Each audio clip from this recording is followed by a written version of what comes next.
No, I know. All right, folks, we're going to get started with the Finance Committee meeting. Thank you, everybody. Is this even amplified? That's all right. Good evening. We're ready to get started. Oh, thanks, Dave. Thank you.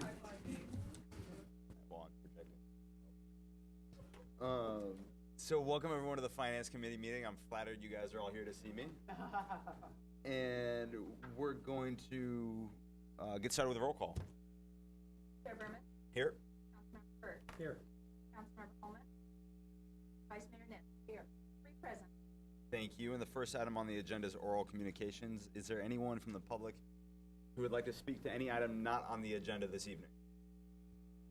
Seeing none, we're going to move on to agenda item number 1, which is the Finance Committee recommendation regarding adoption of a budget amendment ordinance amending the budget for fiscal year 2014 to adjust budgeted revenues and expenditures in accordance with the recommendations in the fiscal year 2014 mid-year budget review report. Does staff have a presentation? Yes, we do, Chairman Berman. Thank you. Good evening. My name is Walter Rossman, Budget Director for the city.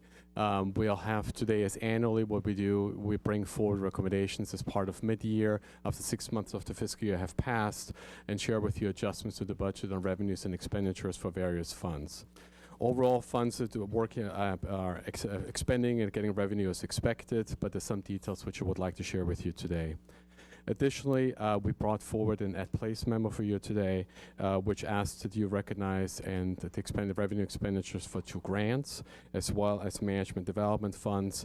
As part of the reappropriations memo, fiscal 2013, we reappropriated management development funds unused in the last fiscal year. Would like to pull those funds together and put it into the People Strategy Operations Department for citywide training opportunities. Additionally, we have a slight correction which we would like you to include in the motion, and as part of the table of organization, we made a slight mistake here, and we'll help you out with the motion on that one. Is we only reducing a principal manager, we only adding 1 principal management analyst and reducing only 1 senior business analyst. This is in alignment with the management compensation study which was approved by you in fall. Okay.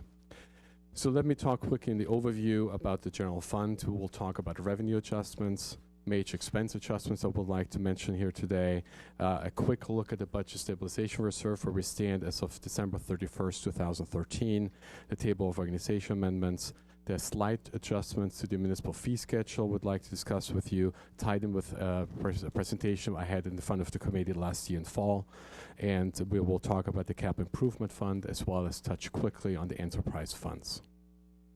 As you can see from the next chart here, in general, all revenue categories have been developing upwards as higher than estimated in comparison to the fiscal 2014 budget. And we'll talk about a little bit on those, touch on the major ones in a moment. This is in alignment with the presentation I gave to you on the long-range financial forecast, which happened 2 weeks ago. The primary drivers for sales tax is an increase of $3.5 million is to the revenue receipts from 1 vendor. We have some adjustments to property tax and document transfer tax based on the activity we've seen in Palo Alto. There are more and more houses are getting sold with a higher value, which has increased those tax receipts for us. Transit occupancy tax we talked about due to the higher activity level of occupancy rates in our hotels, as well as a higher average room rate. Those revenue receipts, again, are moving upwards, and we're asking you to adjust that for us. Charges for service, that's a net reduction of $1.9 million, has several factors. One was the golf course reconfiguration project, which brings it down a little bit. Then we had a reimbursement or a credit we need to give to Stanford based on the fiscal 2013 reconciliation of the budget with them. And we're also deferring some revenue in charge for services as well as permits for licenses for the next fiscal year. If you think about the development center, what usually happens there towards the end of the fiscal year, we have permit activity, but permits are pulled and they're getting paid for, but the work isn't really provided by staff until the next fiscal year. So we're asking you to bring those revenue adjustments downwards a little bit and save it up in essence for the next fiscal year. Rental income, that is something we talked about at the last long-range financial forecast as well. Staff looked at all the rental distributions, or the usage of square footage within city buildings across all funds, and based on that, we're increasing the revenue to the enterprise fund from the enterprise funds, internal service funds, with an offset later on I'll discuss to the general fund. But primarily what we did is we reassessed the usage of all the square footage across the buildings, and based on that we believe we can increase revenue. Looking at major general fund and recommended expense adjustments, there's a $600,000 reallocation really from the salary reserve to departmental appropriations for pension costs. About over a year ago, CalPERS decided to decrease the discount rate or the earnings interest assumption rate from 7.75% to 7.5%. The city chose not to take the phase-in of option, but pay everything up front right away. And we set this money aside as part of the budget. Now we're just moving those funds out to the departments. There's additional rental cost allocation from internal service funds. As I mentioned, the cost for internal service funds goes up for rental allocation to the general fund, but in turn has a reverberating increase of expenditures to all funds, including the general fund, so that's $200,000 approximately. We're asking to recognize various reimbursable grants and contracts, including an overtime reimbursement for the rim fire, which we'll touch on later on with the fire department, overtime with discussion.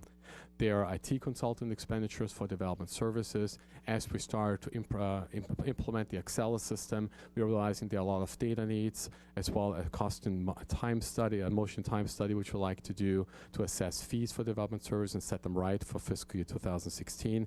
So we need to get those things going and paid for so we can get those projects developed and then be able to analyze fees in the department. We're asking you to replenish the city manager contingency. We use those funds for a purchasing department or procurement function study, as well as to pay the cost for the legal services advocate, which council approved in January of this year. As you know, we're negotiating with our unions. We've just finished SEIU. We have International Association of Firefighters negotiate with, as well as the Police Officers Association. And we're asking that you fund $90,000 for labor negotiations contract for a lead negotiator.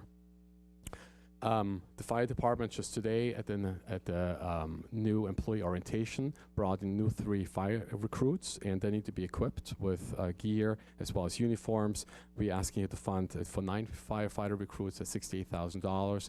We did not put this in the budget in 14 because at the time we didn't know what our turnover will be and how much funds we will need for this type of equipment.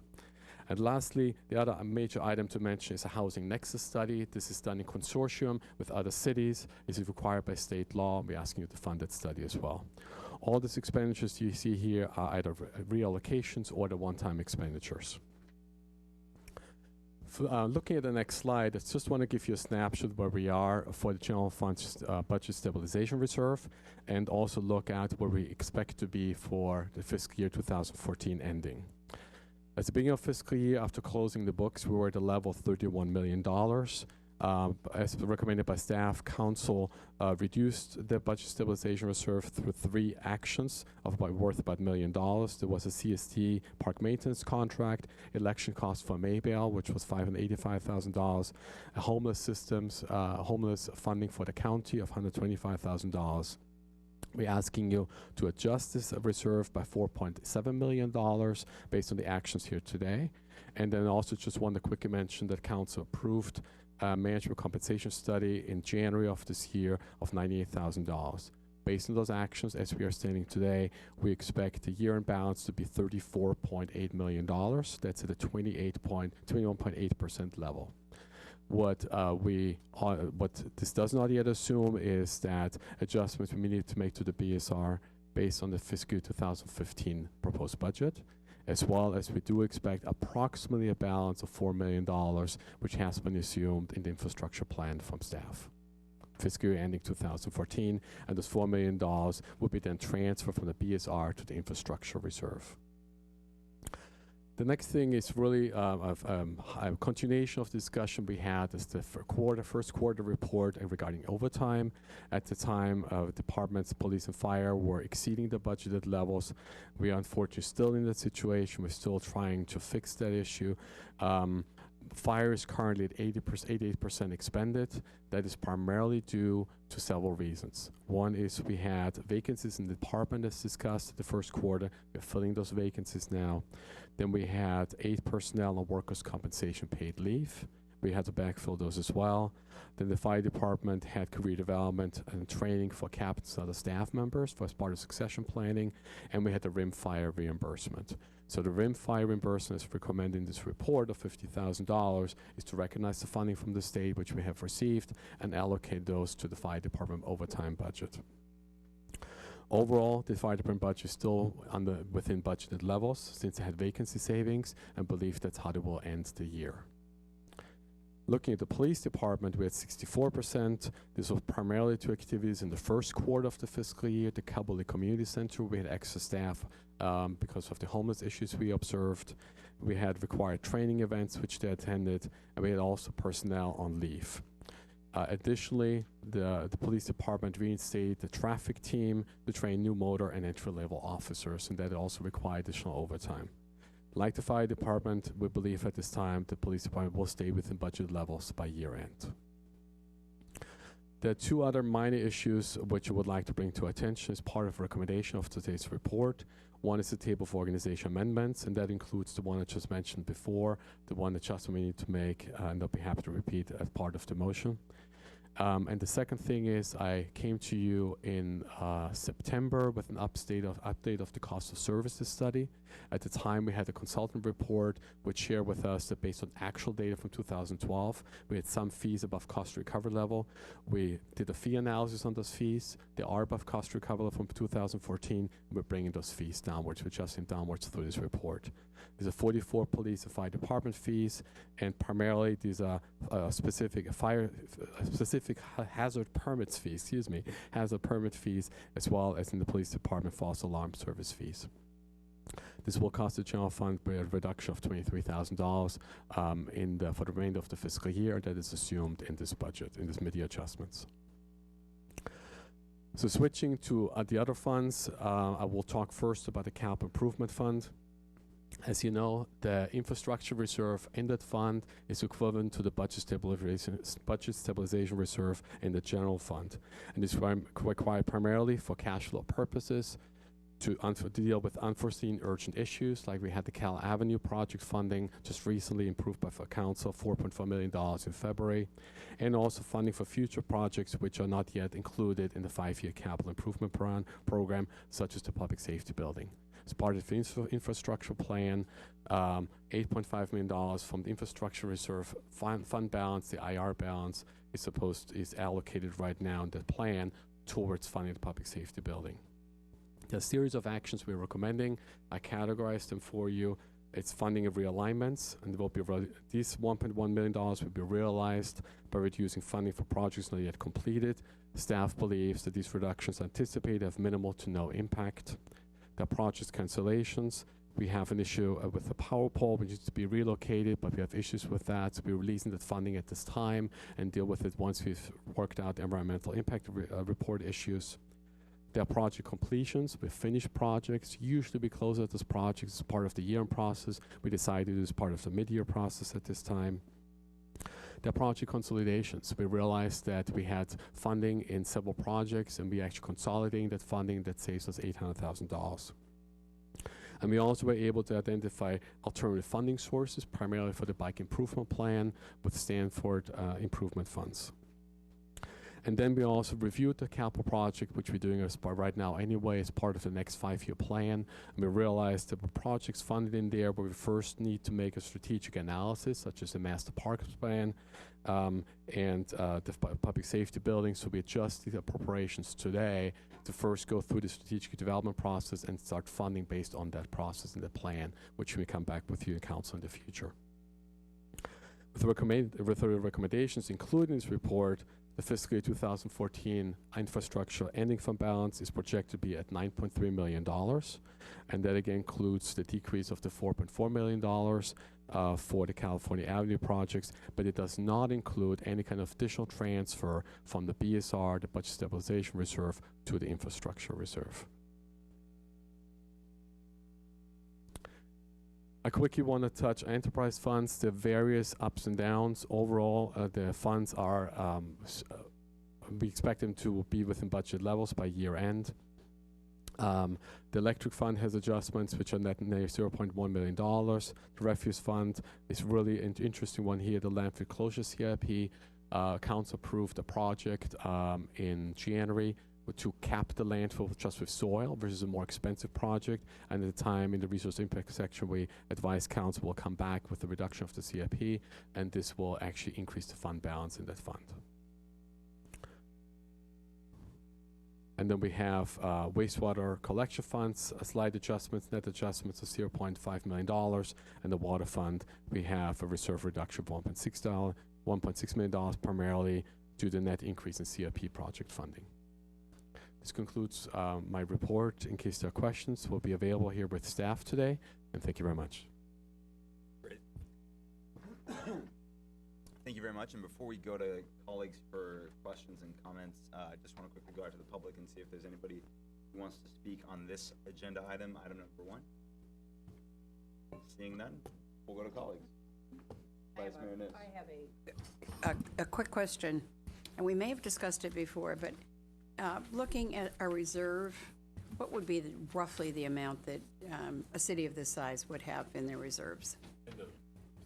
I'm on the general fund budget stabilization reserve on page 6. Sure. The Government Finance Office Association recommendation is a funding level of 18.5%. That is our policy. So we have with an 18.5% target, which can go down to 15%, up to 20%. We're actually right there. And obviously, council direction is any excess funding ending fund balance fiscal year end will be transferred to infrastructure. So we have very good reserve policies. At the county, we could barely get to 5%, so that's why I'm kind of envious, thinking, wow, that's really very generous. Thanks.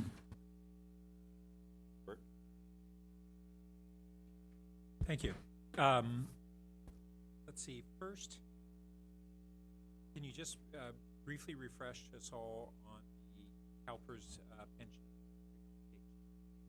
Sure. So what CalPERS offered us 2 years when they mentioned to you the discount rate reduction. So we set aside the funds for that in the salary reserve, and it's a net transfer reaction. There's no cost to the general fund. We're just moving the funds into Department of Appropriations so they have sufficient funding for the remainder of the fiscal year. It's a technical allocation. And then we have the replenishment for the city manager contingency. Can you also refresh me on where the city council stands? I'm sure it's in the report. It was a long day last night.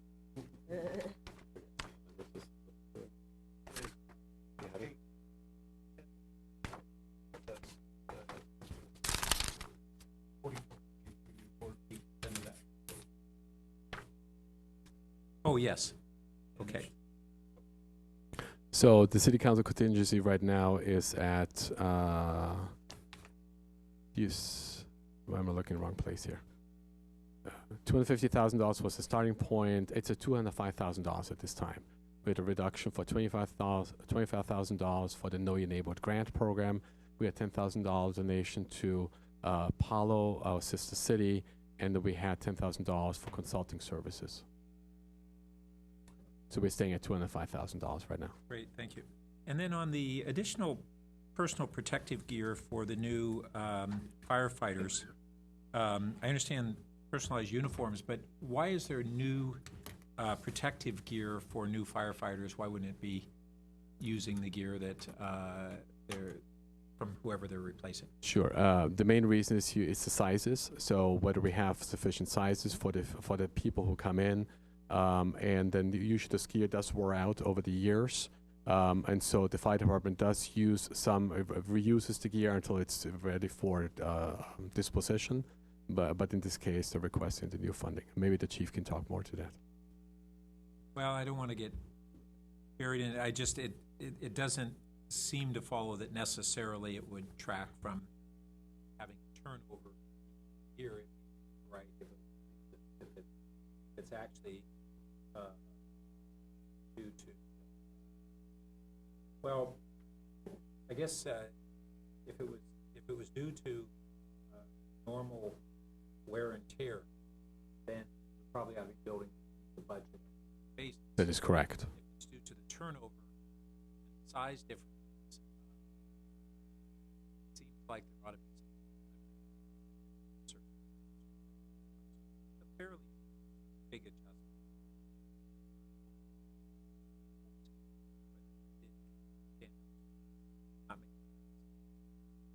I can imagine that the size grow years And actually, since I'm talking about sizes today at NEO, when I gave a presentation about the budget, it was very fascinating to me. The majority of recruits that were medium built and very fit.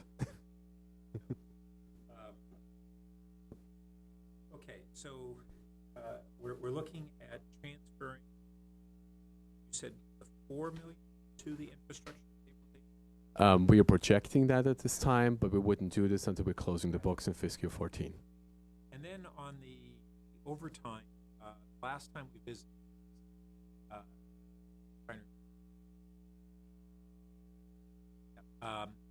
it was anticipated that the fire, but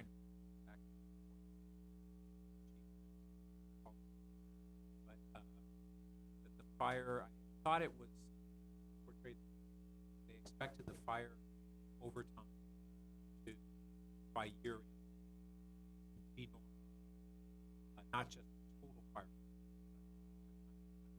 I'm not certain what explanation that projection. What we expect at the time is that it will exceed the overtime budget, but the entire personnel services appropriation, or salary appropriation, or allocation, I should call it here, would be within budgeted levels due to vacancy savings. So we looked at, we had a overtime budget of, so basically the annual overtime budget is going to $1.5 million. That's what we have budgeted. We think we go to 1.6 million. So that means we are exceeding about $150,000 as we're projecting right now. But the monthly overtime budget has gone down since December.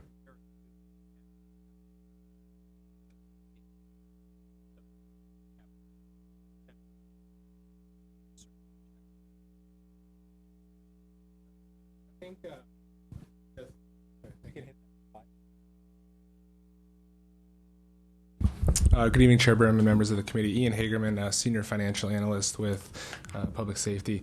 I think what's been happening over the last several months since we met last time is we've had kind of continued vacancies, so additional vacancies since we met prior, which have kind of added additional pressure to overtime, and even with bringing in our 7 new recruits this morning, that those individuals aren't going to be contributing to kind of those staffing numbers until they get through training. And so and then other things that we might be able to do to help kind of alleviate the pressure on overtime, like more flexible staffing options.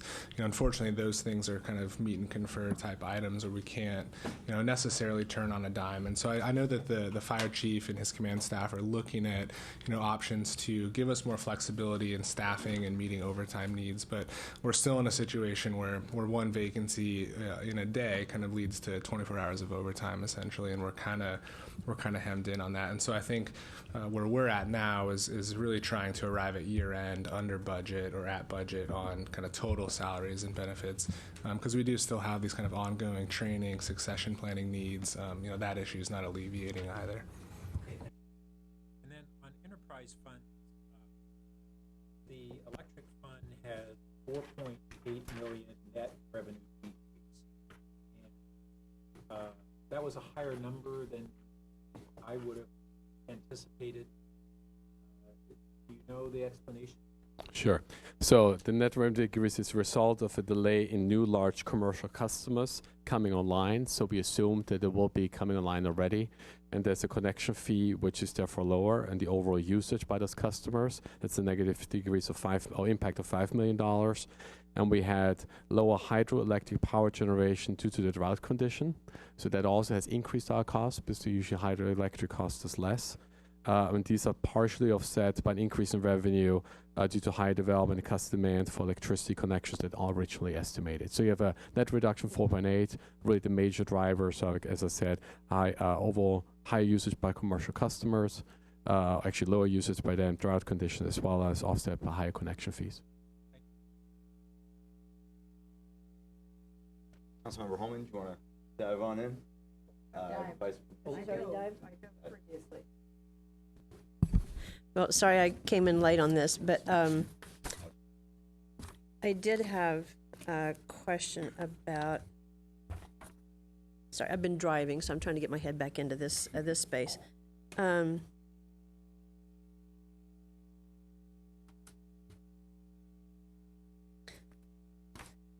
looking at my notes here. Well, the only one I can quickly come up with here is the contingency funds, and how those get utilized. And one that did catch my eye was the council contingency fund versus the city manager contingency fund. And I noted that in the city manager contingency that there's $6,000 for council member travel to China. I was wondering how come that wouldn't come out of council contingency as opposed to city manager. Sure. There was it was from Mayor Shepherd at the time. Actually, it was Councilman Shepherd at the time, and we would have to request council approval in advance for the travel. And it was too short of a time notice for that, so the city manager offered to use his contingency for that purpose. I wonder if that's something we ought to look at. Maybe, I don't know how much the timing is in advance. Usually, that we know somebody's going to make a trip. It's probably something that we want to, discuss with the whole council as to how you want to set a policy and maybe refer it to policy and services or back to finance since it's dollars related. I mean, you need to make that distinction of where you think it should be. But I do believe it will help set more clarity because there is not one right now. Yeah, I would appreciate that. I think my other questions are in the next item. So, yeah, they are because they have to do with utilities. So, okay, thank you. Great. Councilmember Burke, you had a follow-up? Yes, just one small one I forgot about. At our places, we have a memorandum, and there was one item that I was enthused about, a library services grant for a makerspace. And I wondered if we could get a little update on what that space will entail. It's not a big item in the whole budget, but I think it's one that the community will be enthused about. Actually, it's been underway since last May. The grant itself ended. Oh, sorry, Monique Lacan, season Annie. I'm the library director and excited about MakeX. So we received a total of $67,500 from the California State Library.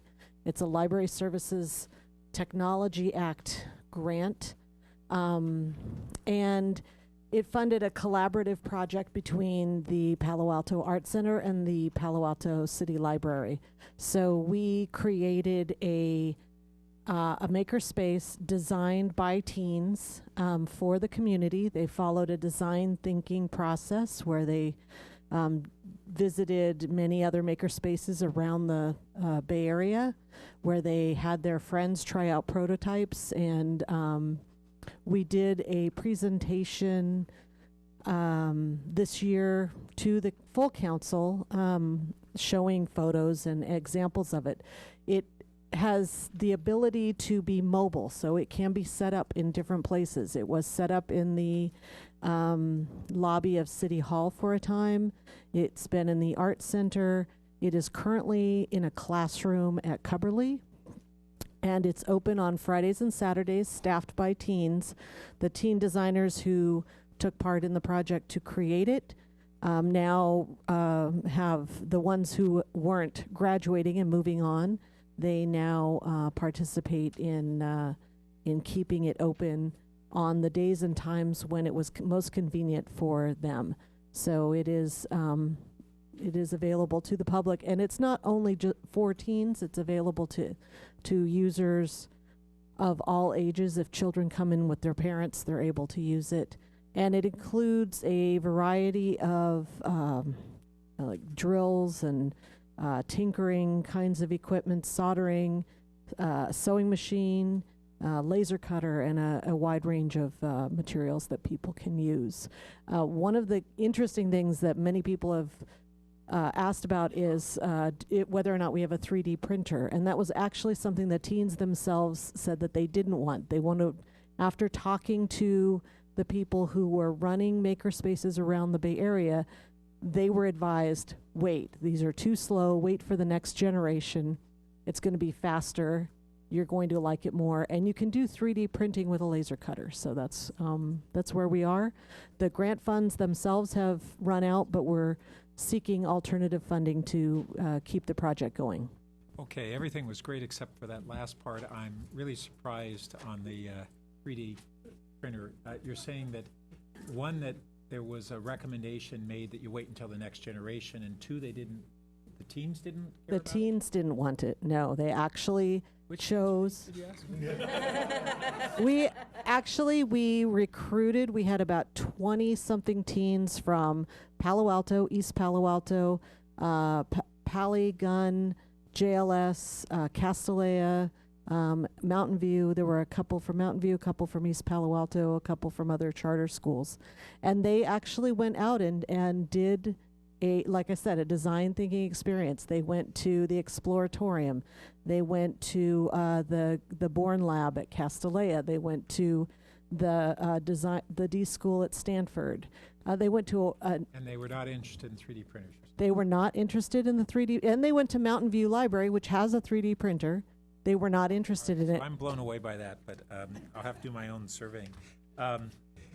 But the other point on waiting to the next generation, that principle will apply every year Yes. for a long, long time, Right. because each year they'll get better. So I don't think that should be the basis. That's sort of like, don't do a computer upgrade because next year the computers are going to be better. That's just, that's not a solid. Right, because this was under the structure of a specific grant, we had budgeted for 2 printers, and they were completely uninterested. And so again, we going forward, we can't get it. Now they come where you can do it multicolor items, things like that. So as we continue forward with this and get the alternate, sources of funding, we certainly will add that. And one of the other things is that we were offered one of the new generation ones. We were offered one free of charge, so we're actually talking to a vendor about that. So. Great. Okay, thanks. Then I had one other question. Under the council contingency, we have an 8,000 increase for travel. Have we used up our existing travel, or is that just for the balance of the year? This is, thank you, Councilmember. This is per the clerk's recommendation. We looked at the existing travel funds, which allocate to our council travel, and by March we will exceed them, expend them, and this is for the remainder of the fiscal year. Thank you. I want to ask a quick follow-up question to that, because I noticed that as well. And are we trying to say it was page 10, I think, $8,000 for increased council member travel funding, that's going to come out of the already existing $250,000? I mean, we're increasing that line item within the larger pool, or you're saying we should increase the pool $8,000 for Well, that? we're doing this one time for this fiscal year, transferring $8,000 from the contingency over to the council appropriation. Got it. Okay. Budget is to decide whether you want to keep doing it from the contingency or add it to the base budget, and then it would come from essentially from any excess revenues or the budget stabilization reserve. Gotcha.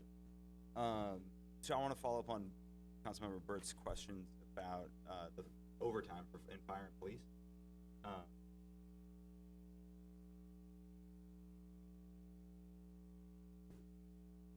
Thanks.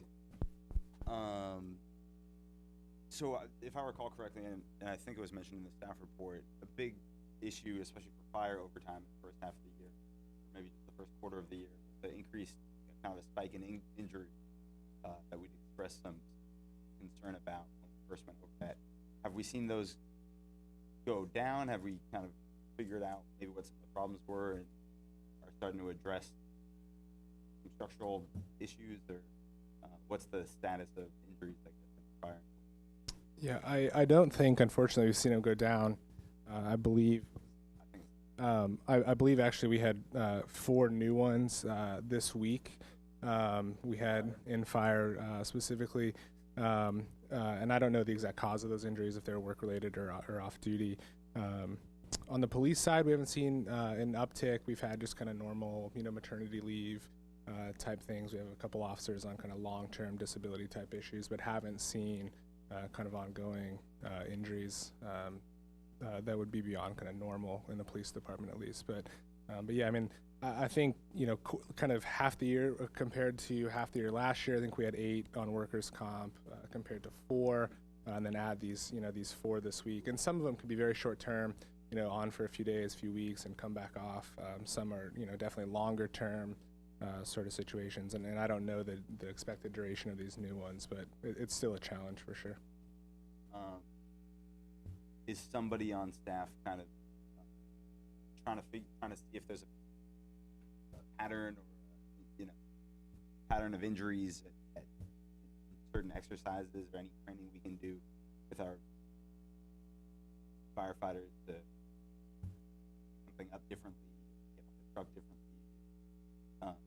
Are we kind of digging into some problems to see if there's something we can do to try to mitigate it?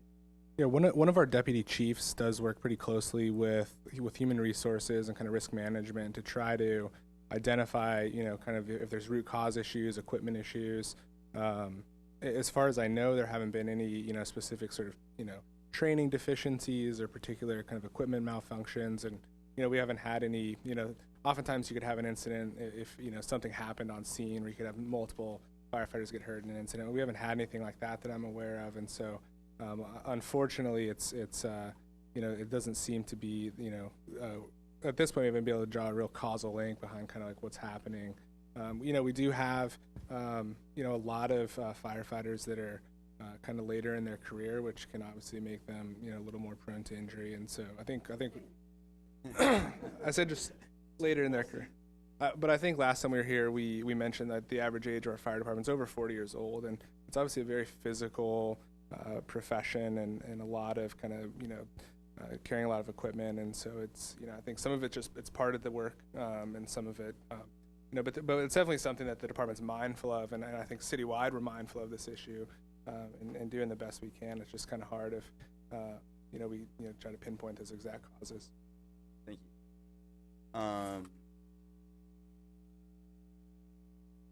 The infrastructure reserve and the budget situation. So if I'm understanding this correctly, somewhere it said that you were expecting 9.3 million. And the ending fund balance for 2014. Ending fund balance. Now, on the infrastructure committee, I'm just trying to tie the numbers. So we were dealing with, I think, 8.5 million transfer in 2012, and then I think we thought it was going to be an $8 million transfer for 2013. Is that 8 million now changing to 9.3? Is that, or? So the numbers were 7.6 and 8.9. They were excess for Yes. the So three, total 16.5. yes, Exactly. for those 3 years. Yeah. And what we have for you in front now with the number that I'm trying to get to, with the 9.3, here we go. We have now reduced 4.4 million for the CalLab. In our discussions that we were having at the infrastructure committee, that was not on the radar. Yeah. Because we didn't know what the final number was yet. So that number needs to be a part of the equation. So if you recall, I pushed back and said, let's not count on that additional $8 million because there may be other things that we may need. So here comes the 4.4 out of that. Got it. So we had 16.5, and now we have 9.3. plus, yes, and then we will anticipate The transfer. a 4 at least, I would think at this point, if not more, depending on what happens at the rest of the year. So then we'll end up roughly with the 9.3 plus the 4. But I think we had, and I'll have to go back and look at the chart, but I think we had that 4 as a separate line item. We did. As well. So yes, we did. Totals, we had 20.5, and now we're looking at 13.3. So we lost a chunk. And part of it is we haven't lost it. Well, Part of it is yes. Part of it is timing. So keep in mind we need $3 million from the JPA. That's not in here yet. And the way we do the budget, if you recall, we budgeted as a net project, as a revenue in the project. We have $1 million for the Magical Bridge, and then we'll have other ins and outs that we're going to explain to you as we do the proposed budget. That there's other things that we figured out. It took us a little while to get to the cash flow, so we're going to point all of that out for you to walk you and reconcile the numbers. Great. And then last thing that just kind of jumped out to me when I was scanning through the report, thank you guys for the report, was $20,000 for a Baylands Interpretive Center improvements and boardwalk repair, which I noticed in the report said the evaluation and feasibility study will inform whether future design and construction funding is needed. I'm assuming we're now at the, not whether, but when This fund will actually do to figure out what we can do Yeah. with the Baylands. As you know, the bridge was just closed. The work was closed, I believe, yesterday. And so we're trying to figure out, is it allowable from an environmental perspective to do this? How much would it cost? Once we figure that out, that's where we want to make the investment right now. Then we'll see how much it will cost us. And is that, can we, somebody I think mentioned last night, called the council meeting, but I know that that's something a lot of folks really get a lot of use, appreciation, enjoyment. Is that something you can fast track? Is that, what's the timing, initiating the study and figuring out what we need to do to repair that? Thank you for the question. Brad Eggleston, Assistant Director of Public Works. We prepared the scope of work for an RFP for that feasibility study and structural analysis, and it should be going out in the next couple of weeks. So we do want to get going on that right away. Perfect. Thank you, Brad. And I think those are the only questions I had. So I think there was a change that we needed to make to the motion. Is that correct? That is correct. So it's a motion, including the at place memo, please. That's the second piece to it. And then Mr. making Chair, I have one more die. Oh, I'm sorry. Yes, Vice Mayor Nunes. And it won't take, I missed this memorandum that was buried at the bottom. The management development. Sure. So what we did as part of looking at last year's fiscal year 2013, we asked council to reappropriate unused management development funds, bring it forward to this fiscal year, with the intent of mid-year to pull those funds together from all the departments. So these are 2013 funds in essence, and use them for citywide training purposes. So that's what we're asking you today, to pull those funds together. It's about $76,000 or $84,000, so we can then develop a training plan with those funds for various citywide purposes.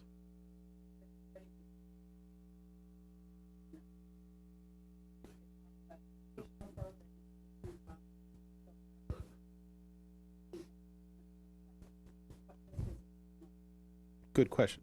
So we used to have for the management and professional employees, $1,500 allocated to each employee that they could use for training that the employee would select. And a couple years ago, we made the recommendation to the group and to the city manager, to the council, that we pull 1,000 of those 1,500 and put them in a pot where each department would then try to come up with a supplemental training to whatever existed in the budget or in this organization. And so since there were monies left over, we decided let's put them to use and add it to on top of whatever was there already for training. So this is supplemental training. And the idea is that we're going to create centralized programs that will help the group. And instead of on an individual basis, we'll do it as a group basis.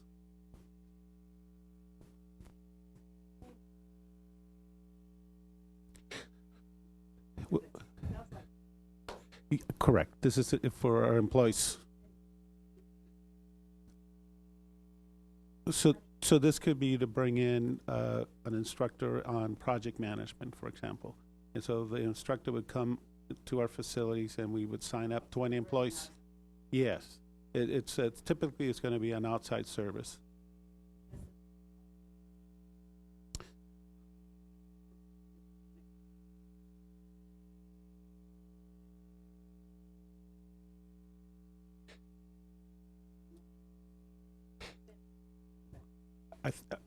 I'm not. Let me try it out and see if we're on the same page. I think it's staying within the policy, which is for the training of the employees. I think the difference is that since it wasn't used, now instead of a department head saying this is what's going to be used for, now the HR does it.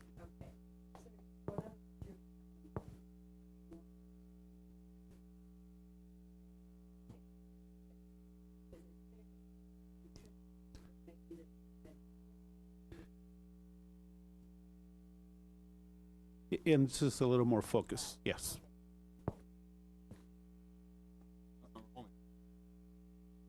Yes, something that, and Lalo will know this, I just lost it. Okay, I did just have it here, where'd it go? Well, it has to do with, it's related to impact fees, but not the same. I was wondering, because we have Okay, I will find it here. Sorry. Well, oh, here we go. On pages 22 and 23, we have University Avenue Parking Permit Fund, Cal Ave Parking Permit Fund, Park Development Impact Fee Fund, Residential Housing in Lieu Fund, Community Services Development Impact Fee Fund. And I'm wondering where the Parking in Lieu Fund is, or did I just overlook it? And same thing with assessment district funds. So when we call it the parking district, I think we're thinking of two types, and let's see if we're on the same page. So there's the one where we issue the debt and constructed the garages and has the assessment. Maybe that's the one you're talking about. And so we have that. Basically, it's on its own, and I don't believe there's any report on this. But haven't we, like, recently, hasn't somebody, I'm thinking of a particular project where they newly paid assessment district fees? Oh, you're thinking of parking in lieu? No, that was assessment district. I was understanding that there was a project that was approved recently where they I think were Joe's gonna charged bail me assessment out. district. So, yes, you're correct. There's a parking in lieu fee for the downtown area, and we're expecting I don't see it listed down. I don't either. There were no adjustments, that's why it's not down here. But by the end of the year, planning believes we'll have about $4 million in that by the end of this fiscal year. It's one of the ones that's always fascinating to me that there aren't adjustments more regularly. So maybe it's just how they're collected or such, but it's always kind of seemed like. So it's always coming in whenever there's a expansion of space or a new building, so that the in lieu fee is applied. It's around $60,750. And the reason it hasn't been used yet is because it's designed to enhance parking. So if we build a parking structure, then it would be used towards that, for example.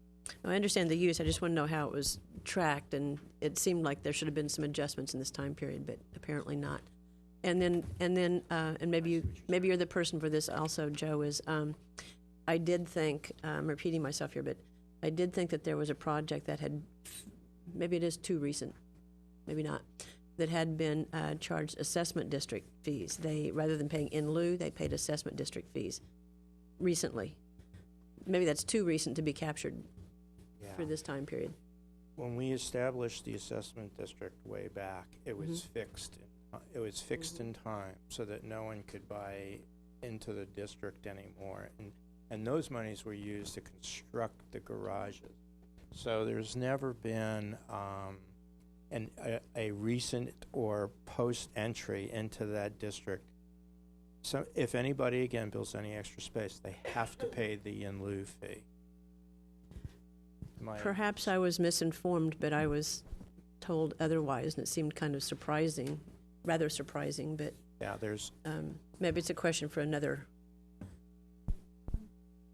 City Attorney Molly Stump, at one point there were some applications that were working on a theory that one of the sections of the parking code did allow for a special covenant to be entered into, but I think that we ended up not pursuing that. I think we resolved it without using that approach. Yes, so I think that is possible. That's what you're thinking of, Councilmember Holman. I'm glad to hear that was resolved otherwise, so I appreciate that clarification. And I didn't see you sitting over there, so thank you for coming forward. Going back now. my mind is strictly working along. You have to pay the parking in lieu fee, and that's exactly what happened. So, Well, there was confusion that the attorney just mentioned at one point in time, but we resolved it. Okay, and we're all on the same page for that, it sounds like now. So, okay, good to know. That's, hey, I'm relieved. Thank you, City Attorney Molly Stump. I believe that that issue was raised in context of a parking exception that the council has deleted now from the code.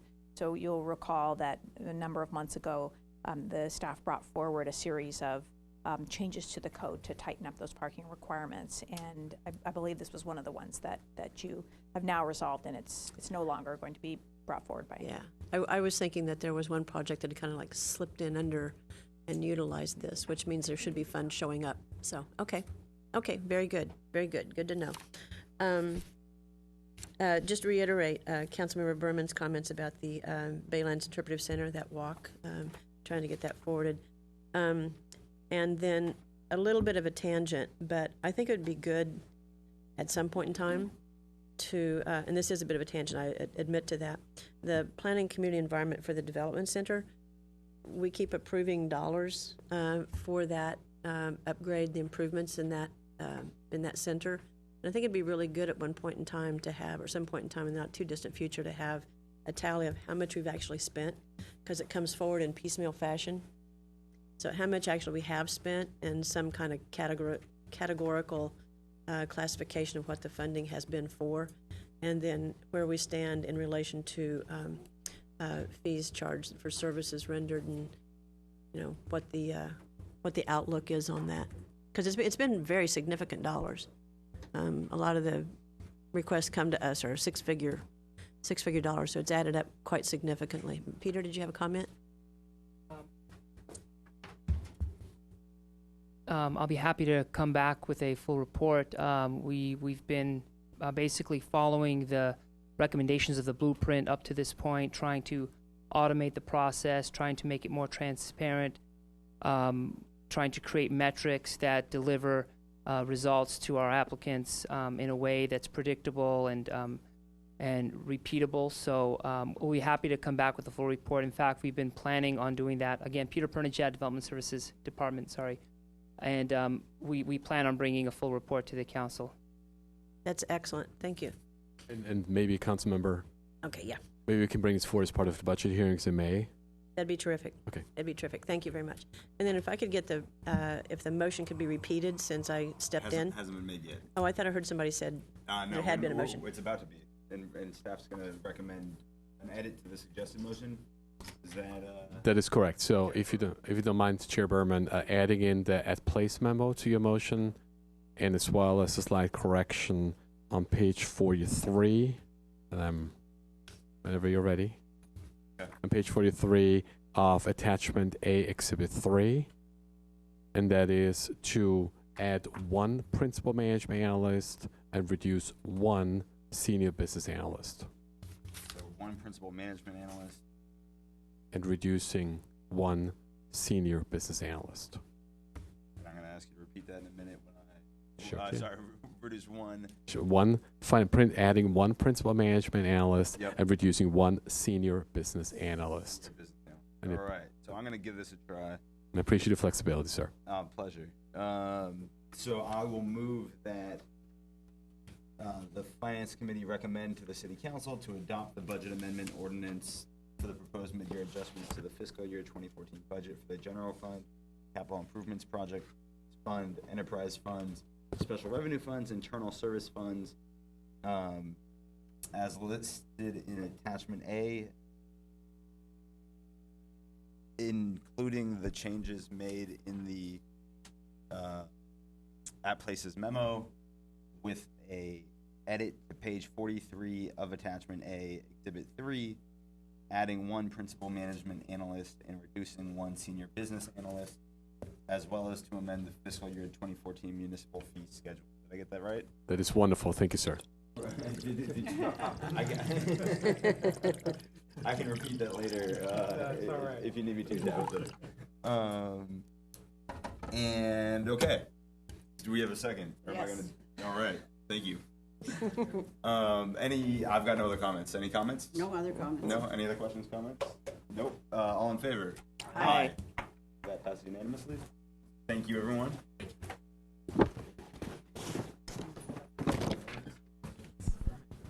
Got him out of here. Clears the room, doesn't it? Mental acuity test. Yeah, absolutely. Was that the end of the first Yeah, I act? know. What's that? End of the first act? End of the first act. And we'll. I see the players are, What's that? I see the players are moving out. Yes, yes. Far fewer So actors and what's your actresses in the second anticipation act. for time? So I'm going to suggest that we try to be done by. Is it 7:30 already? By 8:30 to 9, if possible. Wow. I mean, just to remind everybody that we've got a lot to get through. Donna's going to give a little. I should have done it. Yeah, did you just email a bunch of?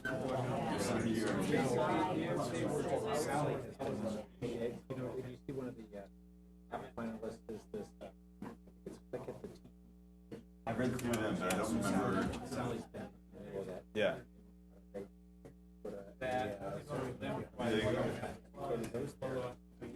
Weigh in. I can tell you did. All right, so.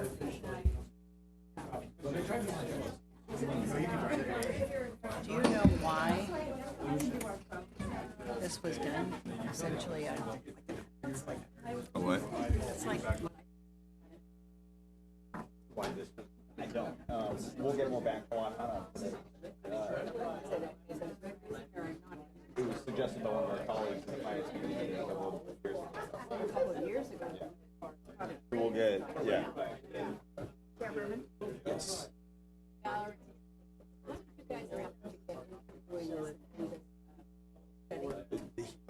The audiences or the, okay. The audience at home or the, got it. So we're gonna move on to agenda item number 2.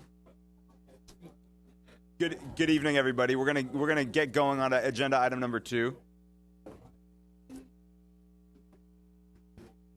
which, as soon as I find my agenda,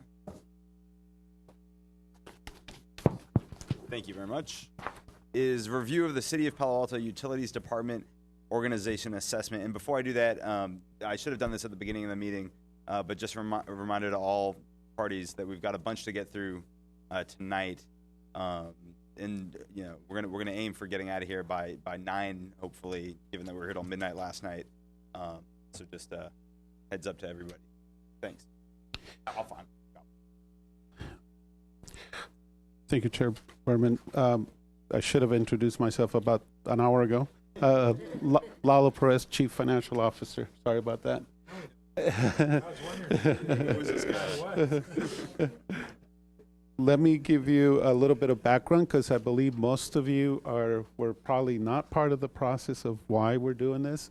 2 fiscal years ago, when we were going through the tough choices that we were making for the general fund and reducing the budget, as you may recall, we reduced staffing by about 11%, and we had some pretty significant reductions.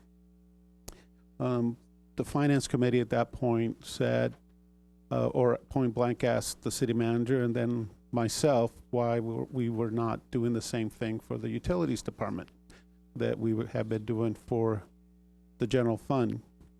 And our answer at that time was that we were reluctant to make decisions for funds that are regulatory driven and that also have high risks. And that's, as a result of the commodities. And the third, the complexity of the department, that it has business sectors that are typically not found all in one city, such as ours. And what we decided to do is then to put out an RFP and ask for responses to that. And the project was then led by an employee who was an additional resource to the city manager's office. He had been an assistant city manager for another city, and he was driving the project for us. Then on top of that, we lost the budget director, and so we asked them not only to do this project, but also to lead the budget process. And so that's part of the reason that we had some delays. And then he got a permanent position as town manager in Marin County, not Marin County itself, but a city in Marin County, and left the city. During that same period of time, there were several meetings going back and forth because the initial draft reports had some benchmark data, and the utility staff wanted to have discussions about that. We went back and forth on that. And then in ASD, we had some pushback, I'll call it, from the consultant, because we weren't seeing significant reductions that we thought we might get. And so we had several meetings going back and forth on that subject itself. Then on the consulting team side, they lost their principal manager and another support manager. And so that's part of the story as to why this has taken some time to get in front of you. And additional to staffing shortages, it's just the project workload. One of the things that has happened as a result of some of the delays is that some of the recommendations, since we already knew the recommendations, were started upon. So I want to point you to attachment B of the report that has a summary of the recommendations and a status for them. And you'll see that some of them have been completed, some are in progress, and some are still outstanding. Obviously, we would not move with a recommendation that we needed your direction first, or the council. So we moved within the ones that had city manager authority or took them to one of the governing bodies to give us that approval.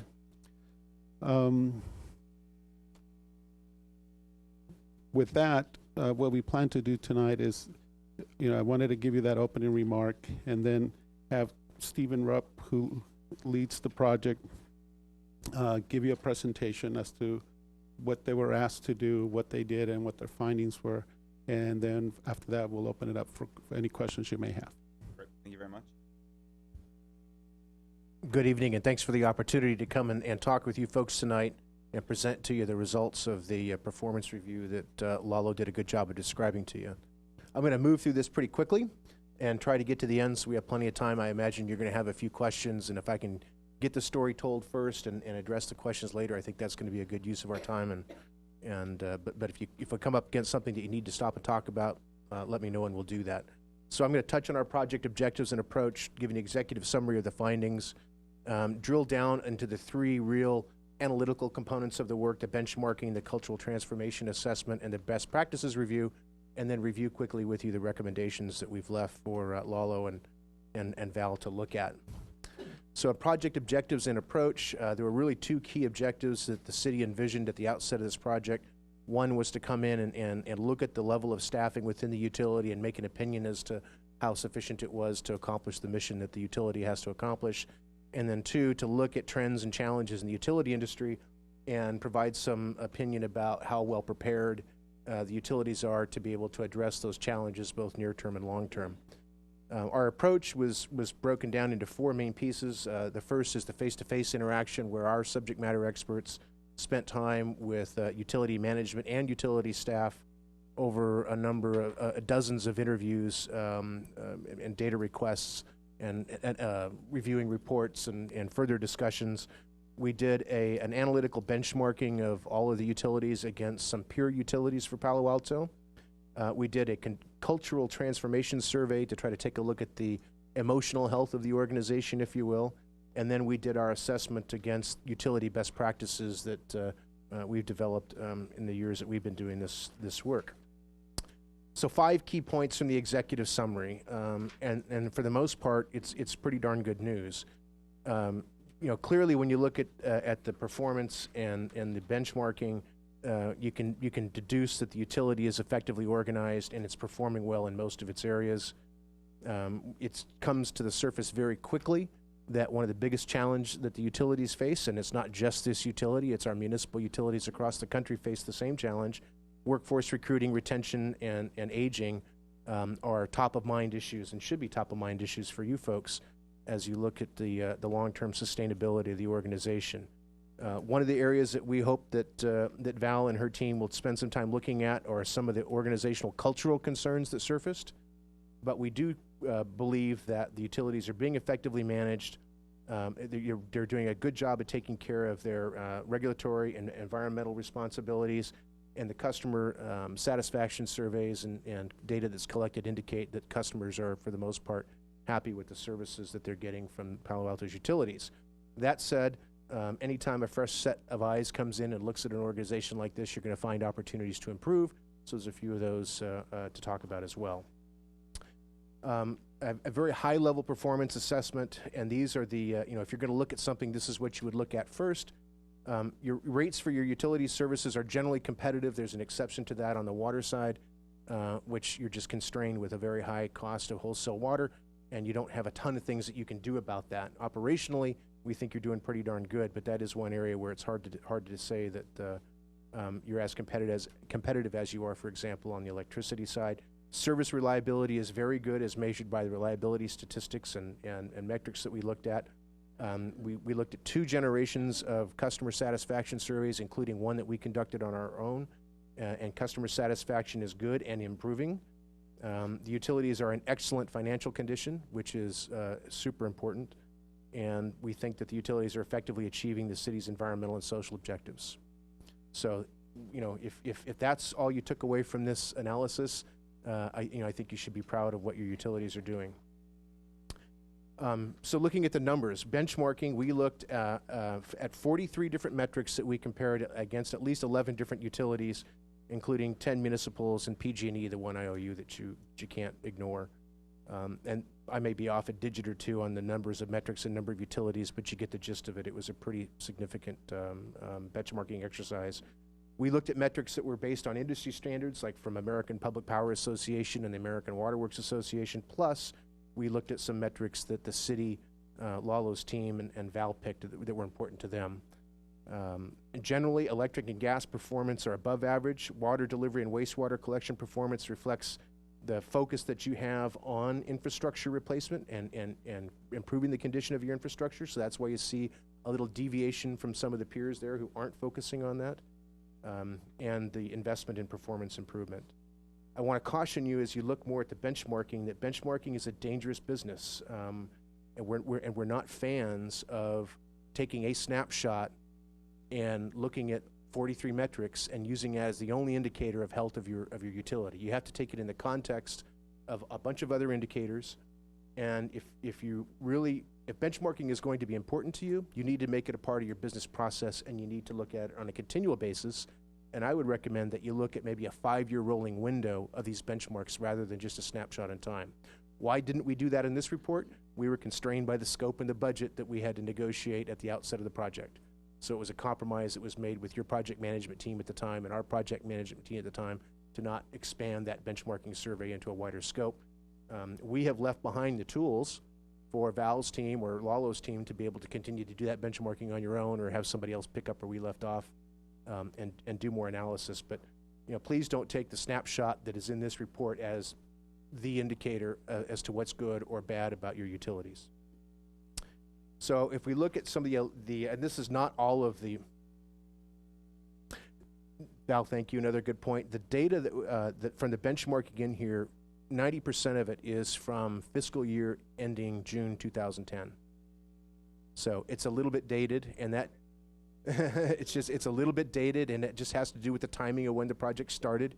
RFP was out in the fall of 2011. Work was underway in earnest in the spring of 2012. So it was that financial year 2010 results that were cast in stone at the time that we had to work with. Love to have an opportunity to look at the years subsequent to that to see if the results have changed. I'm not going to run through all of these. I'll just kind of give you a good snapshot on the electric side. You've got a lot of performance indicators that we call better than average. Operations and maintenance expense per kilowatt hour, your monthly residential bills, customer service expense, total O&M expense, current ratio as a measure of financial strength, and reliability, all better than the average of the peers. And so that's very good. Near average in the other categories, and the one area where you deviated a little bit from the rest of the pack was in annual energy efficiency cost per customer. And while we call that worse than average, that's a horrible title, and unfortunately it's something I'm just married to because that's what we started with. This is on purpose. You purposely spend more on energy efficiency projects than your peers did. So that's not a negative. That is just compared to the other utilities, you're investing more in energy efficiency. Moving on to the water benchmarking results, In terms of the economic operation of the utility, revenue and net income, very positive indicators. You're performing like your peers in terms of the O&M expense for million gallons of water delivered. The number of customers per FTE is a measure of efficiency, O&M expense per customer, and O&M expense per volume of water delivered. Some room to work on in the volume of water delivered per FTE. The average monthly residential water bill, we talked about why that's higher because your commodity cost is higher than some of the peers that we compared you to, than most of the peers we compared you to. And your O&M expense per mile of main is higher than some of your peers because you're investing in your water infrastructure more than they are. So that's a measure of, you've got more O&M expense as a result of the work that's going on in that space. So I don't take that as being negative indications. Wastewater, the results aren't as positive, but they're also not terribly negative, and so hopefully I can explain to you what I mean by that. Again, looking at the financial performance, the revenue, you're collecting appropriately, and the net income per revenue dollar, those are positive indicators that you've got a healthy organization. The amount you're expending per volume of water collected from the wastewater treatment is on par with your utilities, but it looks like you're worse than average in a lot of these areas, and there's two main reasons for it. One, unlike the peer utilities that we compared you to, you have a responsibility for infrastructure that goes beyond what your peers do. So you take on responsibility for maintenance of what's called a lower lateral section in the sewer system. So that makes you different than everybody else that we looked at in the group. And that tends to cause your performance to deviate accordingly. You've also got higher O&M expense that you invest in the infrastructure because you're working on reducing sanitary sewer overflows, aggressive fat, oil, and grease programs, and other things that make you a little bit different. So that in and of itself doesn't mean you're performing adversely, but you're different than the peers that we compared you to. So that can be your takeaway from there. Doesn't mean that there's probably not some room to improve, and I know that folks are looking into that, but generally that is not to be intended as a negative indicator. Natural gas benchmarking, not much to say here. You're performing better than average across the board. It's hard to compare you in this category because there aren't very many municipal suppliers of natural gas in California. So you're stuck being compared to Long Beach and to a certain degree PG&E, and we looked at some utilities outside the state that provide retail natural gas to their customers to compare you to. So I wouldn't be too concerned about the monthly gas bill and the customers per FTE for the natural gas system. You're just different than a lot of the other utilities that we looked at. Which part is that, ma'am, please?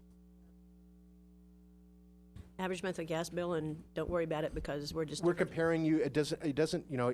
We're comparing you to Fort Collins, Colorado, Long Beach, California, and I have to go back and look at the table to tell you what the other utilities are that provide retail natural gas. It's different here than it is in those states. It doesn't mean that there is a better price provider for natural gas available to your customers. You've got a different set of challenges here. You pay a different amount for the gas that you get on the wholesale market. You've got a different age and distribution of natural gas infrastructure and different maintenance costs that go along with that.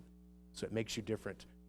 If it was worse than average and there were 5 other municipal natural gas providers to compare you to in California, like there are for the electric side, I'd have more pause for concern, and I'd want to look more closely at the information. Yeah, so Richmond, Virginia, Corpus Christi, Texas, and it's tough. Trying to compare you to PG&E, I think you're paying a higher wholesale cost for natural gas than PG&E is what and there you go. More distribution infrastructure, less transmission. Does that answer your question?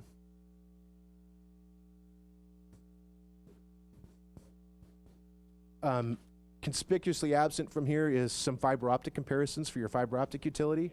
There's just not much to compare you to. You have a unique business here.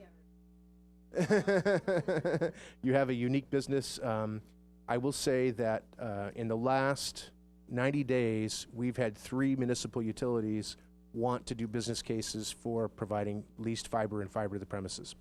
So you're ahead of the curve, and others are following behind you. And I would say, sometime down the road when there's more history to compare you against, there'd be some meaningful benchmarking that we could look at there.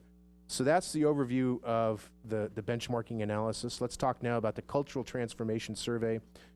This was a survey that was offered to, and I can't remember how many, over 200 different employees in the organization. 157 of those that were offered this survey participated, so that was a pretty good return. Most employees participated in the survey. We use a tool that's a patented tool from the Barrett Research Center that's used to measure cultural entropy, they call it. And what we're really trying to do is identify the differences between personal values and organizational values, and use that difference as a measure of what we call cultural entropy, unorganized energy that's waiting to go do something. Generally, it is looked at as not a positive thing. If you have a lot of that cultural entropy, generally it tends to be negative and result in unproductive behavior. It's a very complex science, well beyond my electrical engineering expertise, but I can tell you that from 30,000 feet, really what it means. So it was an organized survey that was given to your utilities, to your staff and employees. And then when personal values and perceived values in the organization varied widely, you begin to see an increase in cultural entropy. And it's very detailed in the appendix. It's looked at from the organization and each compartment of the organization, so you can really drill down into this if you're interested. I couldn't find anything in there that I thought was brilliant and worthy of great discussion in this setting. I will tell you, you're not unlike a lot of other municipal enterprises. Generally, right, wrong, or indifferent, our municipal worlds tend not to be hotbeds of innovation and excitement. It doesn't mean that they aren't healthy organizations. It doesn't mean that they're really productive and effective organizazations, but it's not 23-year-olds working at Facebook and also excited that they can hardly stand themselves.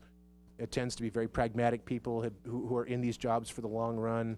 And I think if I were to go back and look at the number of these that we've done, it would have been an interesting exercise. You'd find that maybe a little bit higher than a lot of utilities, but not very different than most. So what we're encouraging Val to do is pay attention to this, maybe dig a little deeper in some areas, and make sure that you understand why it is the way it is.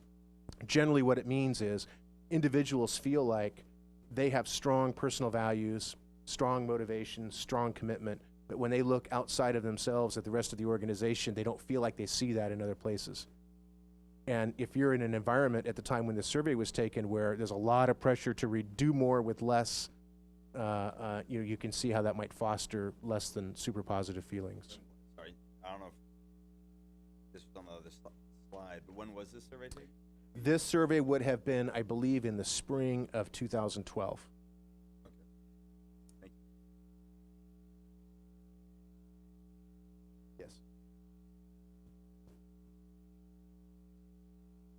Okay, finally, best practices overview. This is my favorite part. We have a set of 24 industry best practices that are based on reviews that we do all across the country for utilities, larger and smaller and the same size. And I think of these as being really good indicators. Are your people doing the right things? It's not about results. It's really more about, are they doing the right things that, if in theory, are going to lead to positive results that you want. We looked at 24 different best practices. We felt that your utilities were meeting or exceeding in 14 of those 24 best practices, making really good progress in 7 of them, with 3 that we hope you pay attention to. And those 3 are no surprises. It's around workforce development. We've talked about that a lot, kind of a common theme: recruiting, retaining, and developing staff so that they'll stay on and be a part of the enterprise. But we'd also like you to think along the lines of more formal project management. And this is a really important thing for you to think about. People can be good project managers, but really good project managers generally get to manage projects and not 10 other things that they have to do during the day. So in capital improvement programs and in the engineering world, when we're asking engineers to be responsible for so many different things and be a project manager, they're not going to be as effective as someone who can focus on owning and managing a project from cradle to grave. And we see utilities having success in bringing on board or training their own people to get their project management professional certifications, to follow the project management body of knowledge, which is a formal approach to doing project management, and I think you'd be very pleased with the results that you can get out of doing that. So that's food for thought. Work management in general is another area to pay attention to. I would say that the utilities have a handle on what it is that they need to do, but trying to turn that into an objective, measurable story about what work means in terms of the level of resources it takes to get it done over a given period of time, it doesn't exist. It's not, there's not any real hard analytical substance to it. Some utilities that focus on work management, they take the time to break assignments down and break work down into important resources. How many FTEs is it going to take me to do this project? So when they go to a capital budget and they ask for money to do undergrounding for a certain part of the city, they know that if I'm going to do that undergrounding, it not only takes $10 million, but I need, over that same period of time, 20 FTEs. Now, that doesn't mean you need 20 employees, but you need 20 FTEs of labor to get that done. Some of it will be contractor that you hire to do the construction work. Some of it's going to be an engineer to design it. Some of it's going to be construction manager to oversee it, and some's going to be a project manager. When you think about all of your work that way and you start stacking it up into a work management system, when you say, utility, this is what I need you to accomplish in this year, the work management system comes back and says, okay, if you want to get that done, this is the level of resource that you need to do it. I think we try to answer that question today based on experiential data, right? I had 250 FTEs last year. I struggled to get my work done. I probably need more, but how many more? Well, probably as many as I can beg, borrow, and steal. You know, there's not really a lot of science behind the estimates that you get, and so we would encourage you to think about looking at work management and as an effective tool for the utilities to implement. So that's the highlight of the best practices overview. In summary, again, reiterating the need to develop and implement a detailed workforce management plan that provides clear direction for future workforce issues, recruiting, developing, and retention. So recruiting, you know, you've got to go out and actively compete in the marketplace to find good people to bring on board. Once you get them here, you have to nurture them and help them move along in their careers if you want to hang on to them so that they don't leave and go to your competing utilities, or neighboring utilities rather, and take that investment that you made in them with them. A work management system, we talked about that to help with forecasting work requirements and getting work done. Review and update your performance tracking metrics. It was interesting, you know, I looked at many, many years of performance reports and reports to the city council, and I think I anecdotally counted over 100 different metrics that have been looked at from time to time, but there's no traction. You know, and I would encourage you to kind of find those metrics that you think are the most important ones that indicate what you want about the performance that you're getting, and stick with them long enough to see that they're the right ones. And get the people who you're asking to measure those metrics really invested in that information so that they take ownership of it and make sure that they keep it up. What happens is you say, well, we need to measure the number or the feet of water mains that we're going to replace. And that lasts for about 2 or 3 years, and then something else becomes interesting, and people keep reporting that, but nobody looks at it, and so on and so forth. That kind of a cycle that you can beat with a little bit of work. You know, consider additional outsourcing when it makes sense to address workforce constraints. Work in our utility business always comes in peaks and valleys. It's never a perfect flat line. And so you can't really expect to address that kind of work with a flatline staff, right? Because you're going to need help sometimes. And I would think that, I know that the utilities do outsourcing, they're doing more of it, but I think you're going to find that if you will look at outsourcing as a way of temporarily increasing the ability to move work through the utility, you'll get more work moved through the utility. Today, the approach tends to be, I'm going to try to get as much work as I can done with what I've got, without regard for what needs to get done. Does that make sense? So that's something to think about. And then in the report, there are some 21 different detailed recommendations for the utility to take under advisement and choose to act on or not. I know, as Lalo pointed out at the beginning of our dialogue, they haven't waited to get started on this. As soon as some of these issues came to light early on in the progress, the utilities went to work and have started you know, implementing some of the recommendations that were born 2 years ago, and I know they have work to continue to do. So with that, I'm happy to answer any questions. 2 more points that I forgot to mention. At places, utility staff prepared an updated org structure chart for you to see for the department and also gave you an update on the vacancies for the department on top. So that's just additional information for you to have as you review the information. And then I wanted to say that Chair Berman asked an excellent question earlier in the afternoon, and I wanted to share the response because I think it's important for the four of you to hear it. He had asked about why had this not been considered to go through the UAC process. And the response is that this is really focusing on operational review, and it was asked by the Finance Committee, and so we're basically complying with that direction of the Finance Committee and coming back here with that. Thank you.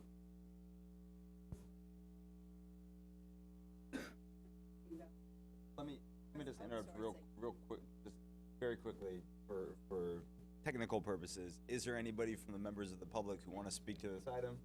No? Great. Now let's go to colleague questions and comments. And this probably won't be my only question, but I want to at least, can you or can you not use outsourcing, or are you using outsourcing without, I'm thinking of two things, both are there complaints from employees, and secondly, how do you fit it into your budget? So right now, you should all have attachment B, and the first sheet of attachment B, actually under item You know what? I 4. don't, because my packet came apart and it got separated. Thank you, Lalo. Waiting for you all to get to attachment B if you've got it. We actually do talk a little bit about our outsourcing efforts. For some of our large capital improvement projects for electric, gas, water, and wastewater, we do outsource the construction work on that. We also outsource things like underground utilities locating services. We outsource, for instance, our El Camino Park underground water reservoir that got designed and project managed and constructed by a third party. So we do this. I was just, as an overview, just curiosity as far as. We do it to manage. You've done it, it's working. Yes, we do it to manage peak workload okay. in large projects. Okay, thanks. That's it? Well, I'll For have now. more than that, but maybe somebody else wants to do their dive and then come back to me. Perfect. Anybody else? Any takers? Councilmember Holman? Or Bert? I don't know. I had, my packet really did come apart. So I had questions on, this is packet page 6, and it has to do with the other side of outsourcing. So outside legal services, so the subject is utilities effectively use outside resources to supplement capabilities, as was just mentioned. And one of them here is outside legal services, and we do have a utilities attorney. So That's in the memo. it's in the staff report. Okay, staff report. Okay, Yeah. And do you have that? I have. Okay, good. And I was just wondering what, yeah, it's packet page 6, but staff report page 4. I was just wondering, and just, you don't need to go into great detail here, but how come outside legal services when we have a utilities attorney?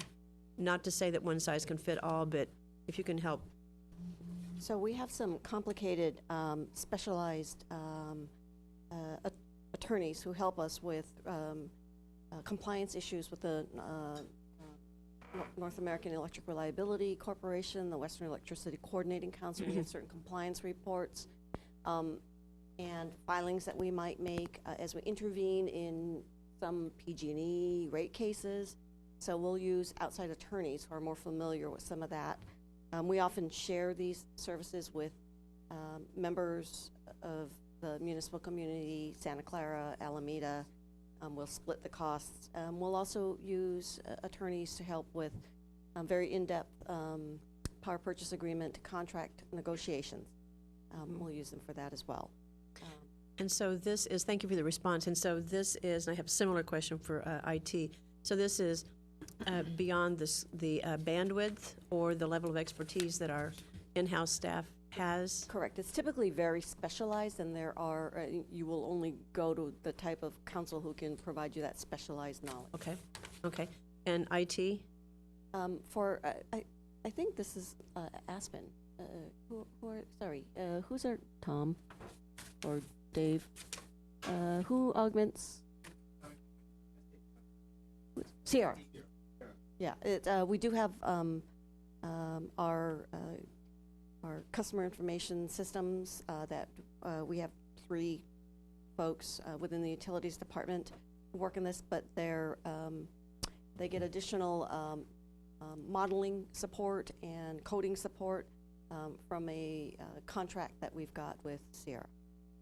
And so beyond the utilities department, like Jonathan's department can't supply this service? He doesn't have the bandwidth. Okay. And we do use them, but, again, this is very specific to some of our systems that we use to support, very specialized to support our customer information system. Well, thank you for that. And part of the reason I ask is because sometimes, and this is not specific to you, Val, sometimes we get in the habit of like doing things by rote.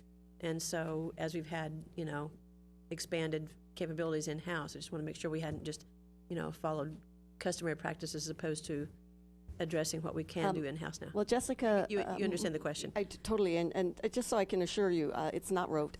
Jessica Mullins here, although I haven't had as many negotiations with Jessica as I have with Molly, because we have been very concerned about the budget, but I have worked very closely with Molly on our very specific needs, and we only try to contract for exactly what we need. I really appreciate that there's cross-pollination here on consideration, so I appreciate that very much. That's a question for the end. Oh, yes. Outside services for customer billing. That's done, that's packet page, it's the staff report page 5. And it's the 3rd subhead down, consider additional outsourcing to address workforce constraints. And it talks about considering outside services.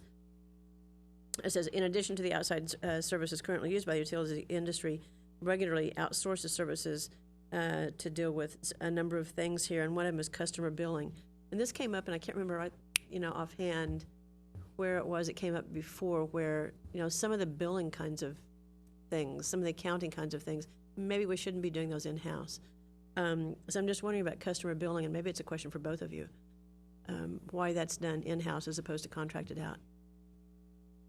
Right. One of my major projects that I had as I was upcoming on my career was call into the then finance director office, Emily Harrison, who said to me, did you enjoy your vacation? I said, yes. And she was good, because you have 30 days to take over the utility billing processing. So this is the other side, right? There's the billing and the processing, because the company was going out of business, and we have a couple $100 million that we're processing our payments, and so we took it in-house, and slowly but surely we put it back out.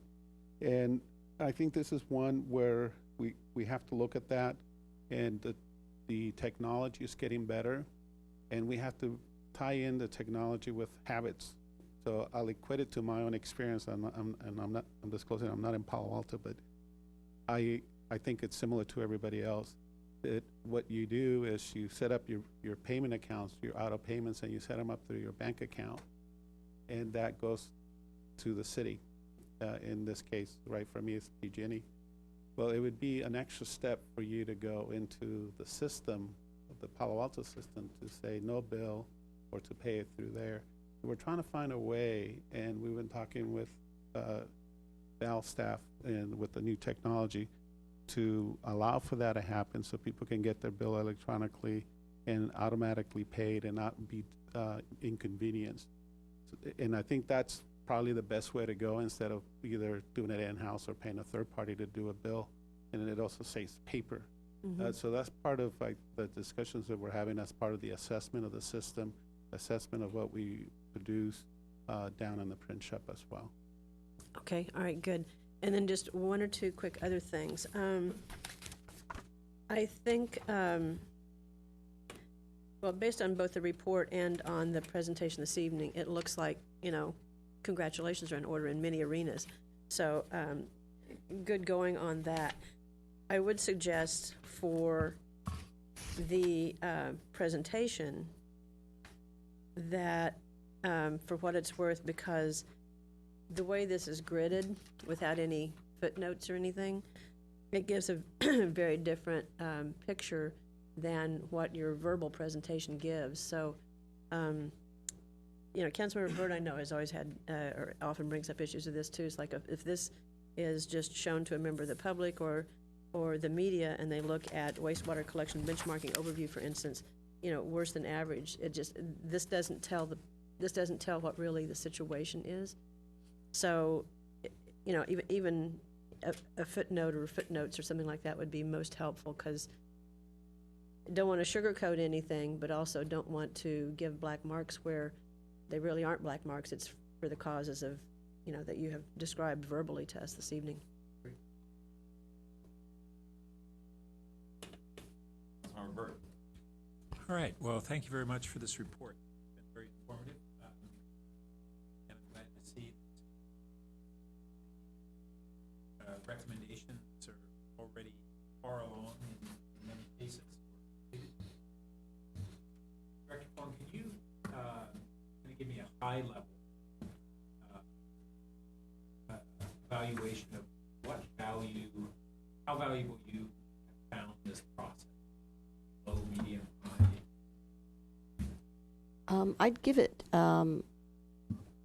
sort of a between medium and high. One of the things I think this process made us look at is really not just think about where we are today, but also look toward, what are our upcoming needs, and that was very helpful. It did also, and this is something we still have to work on in terms of performance tracking. It did make us re-loop back on performance tracking, and we're still working on that, but we're through our strategic plan initiatives and through what we're tracking there, I think we're learning quite a bit too about what really are key performance metrics. So that was very helpful as well. And one of the things that Palo touched on, Chair Berman had asked about, is the UAC role, and as their purview is presently defined, it's not any operational oversight. And I think this is something that from time to time we talked about whether we might want to consider expanding to some defined degree what that role might be. I was just going to say, everything that you all get here, everything that goes to the council, that either that the utilities department was instrumental in issuing or that affected us in some way, we always push that over to the UAC as well. And one of the reasons why, in particular, this report was useful to send to them is because of the benchmarking, and they've certainly had an interest in that in the past. So we always make sure they have the information. Even if it's not for their action, they nevertheless have the information that can be utilized in future considerations when they're looking at financial forecasts or rates or whatever it might be. Well, that's better than them not having it at all. But I would say that my sense is that this was a really important multi-year evaluation that is having a number of positive impacts on where we're heading, and I'd want to see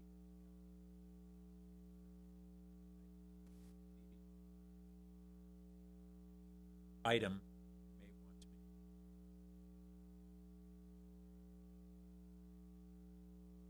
make whether it should be modified to have some.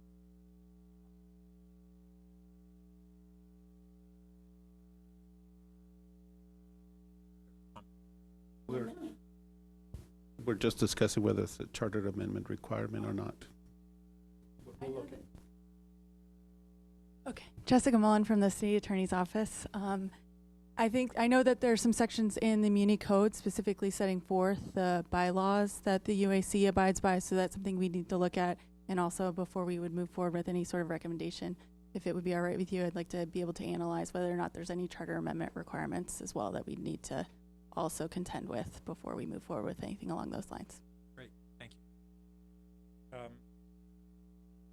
then one of the things in attachment B, where we go into the various specific recommendations, one of the things that I struggled with was there are 3 columns: the recommendation, the action schedule, or the implementation action schedule, which looks like it's really the action recommendation by the consultant, and then the utilities action.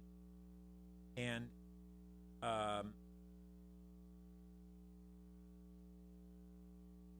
we're not going to change the whole report but we might look at some modifications to this attachment B, not only perhaps for when it goes to council, but really on the ongoing basis. And that's one thing I want to know about it. We have a lot of these that are still in process, and what will be follow-up report. But that middle column, I think it's, if I understand it right, it'd be most appropriately described as something, recommendation or whatever.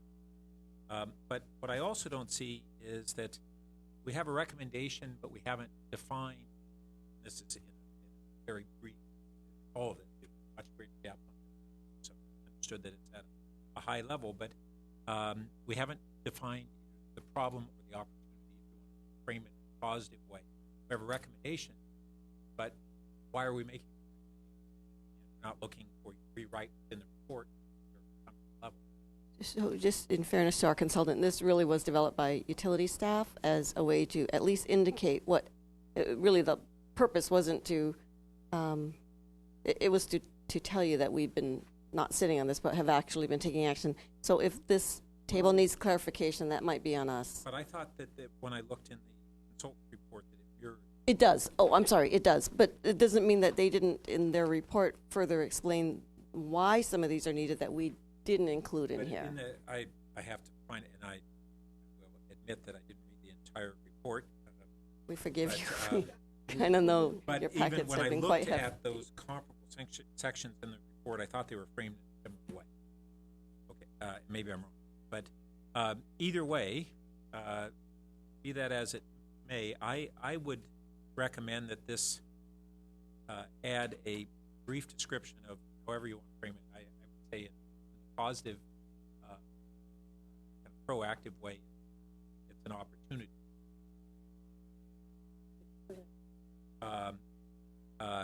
That leads to a specific recommendation. What can get better? What are we trying?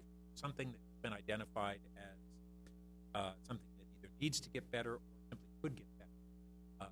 Maybe we're average, we want to excellent or whatever.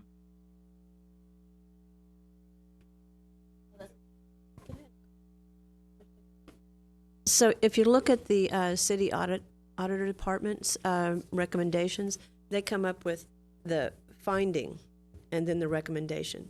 And maybe that would be helpful here too, because then you know why the recommendation or what the basis is for the recommendation. Yeah, I mean, they aren't quite synonyms, but they're used somewhat interchangeably in similar reports. So finding an opportunity, a problem, sense that there's something that needs to be said. Why are we having this record?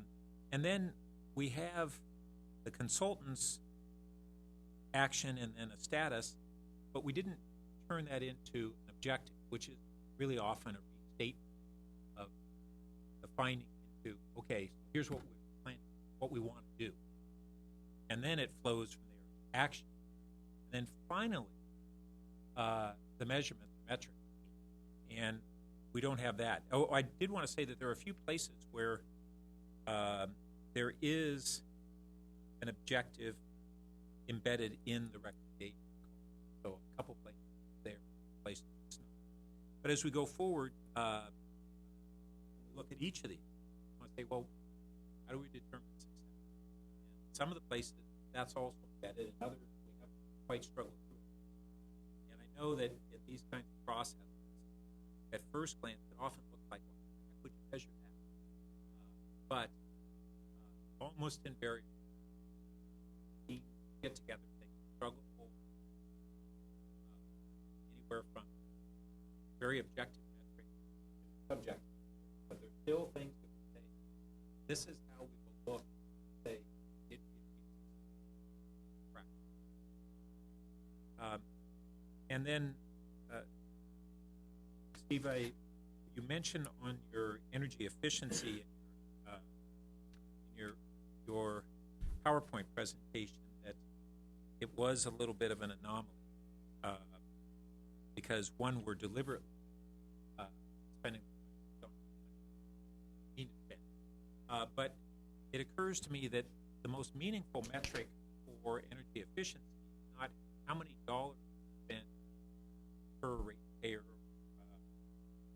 but it's how effective it's going. And even on your appraisal, you know, it kind of implied if you go and spend nothing efficient or high, and one that could have one spend a whole lot and achieve very little. But what really matters is, one, we've had a goal that we want to be efficient, but second, how effective are the dollars being spent? We've seen some good indications that these are dollars well spent in different programs. But I recommend just how you rate things. That's meaningful. And I would recommend that we take this analysis and translate it into our own purpose. That's what we can. So then I just had a few other. What's in it? Check my notes. Now, on packet page 5, down the bottom, the final bullet, it said one of the workforce challenges, and this may be dated, but it was retaining open positions long enough to find employees to fill them, especially with intense scrutiny over the justification for every position. So did I understand that correctly, that there is kind of almost a drive to not leave positions open too long? Because then they don't. But that what that's talking about? Bullet on packet.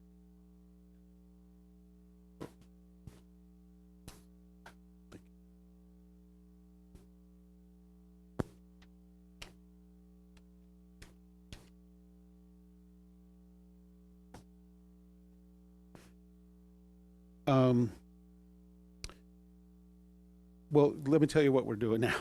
Maybe that's a better way to state it. Right now, what we're working with Val is on using what's called an overstrength. So an overstrength means that within the city manager's authority, he or she can add an FTE to a benefited FTE to a department. And so what Val has asked us, and we encourage her to ask us, is in areas where she knows that there's somebody leaving, that an opening is coming up, that we add the second person so we can start the training, if you will, so the recruitment. Yeah, so I'm not sure I didn't write it. I had a staff member write it, and I don't recall what it meant. But, I mean, anything that Val has had open that she needs, we're trying to work on it. I was comparing the data from the report to the data we just gave you, and if I recall correctly, the data was about 2013 spring that HR gave us. We had 236 budgeted, and we had 20 vacancies, compared to the sheet that we gave you today from utilities of 239 and a half and 26 vacancies. And so we know that she's going to have more vacancies, and so we got to continue to be proactive in helping her with the sensitive areas. As you're well aware, you made some changes, including last Monday night, and increasing some of the pay for the benchmarkings.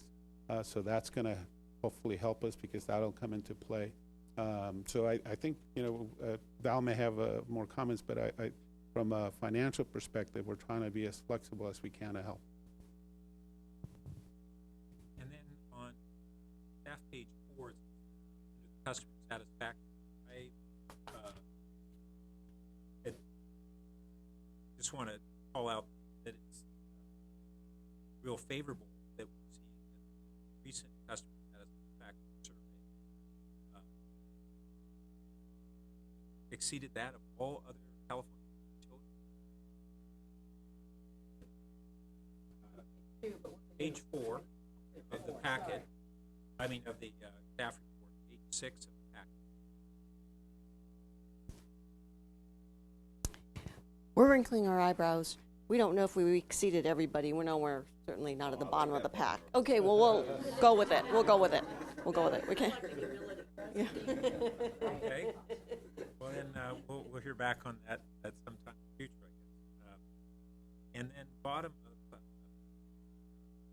packet page 7, 5, there's a reference because there are many professional project management firms that can stand up project management office.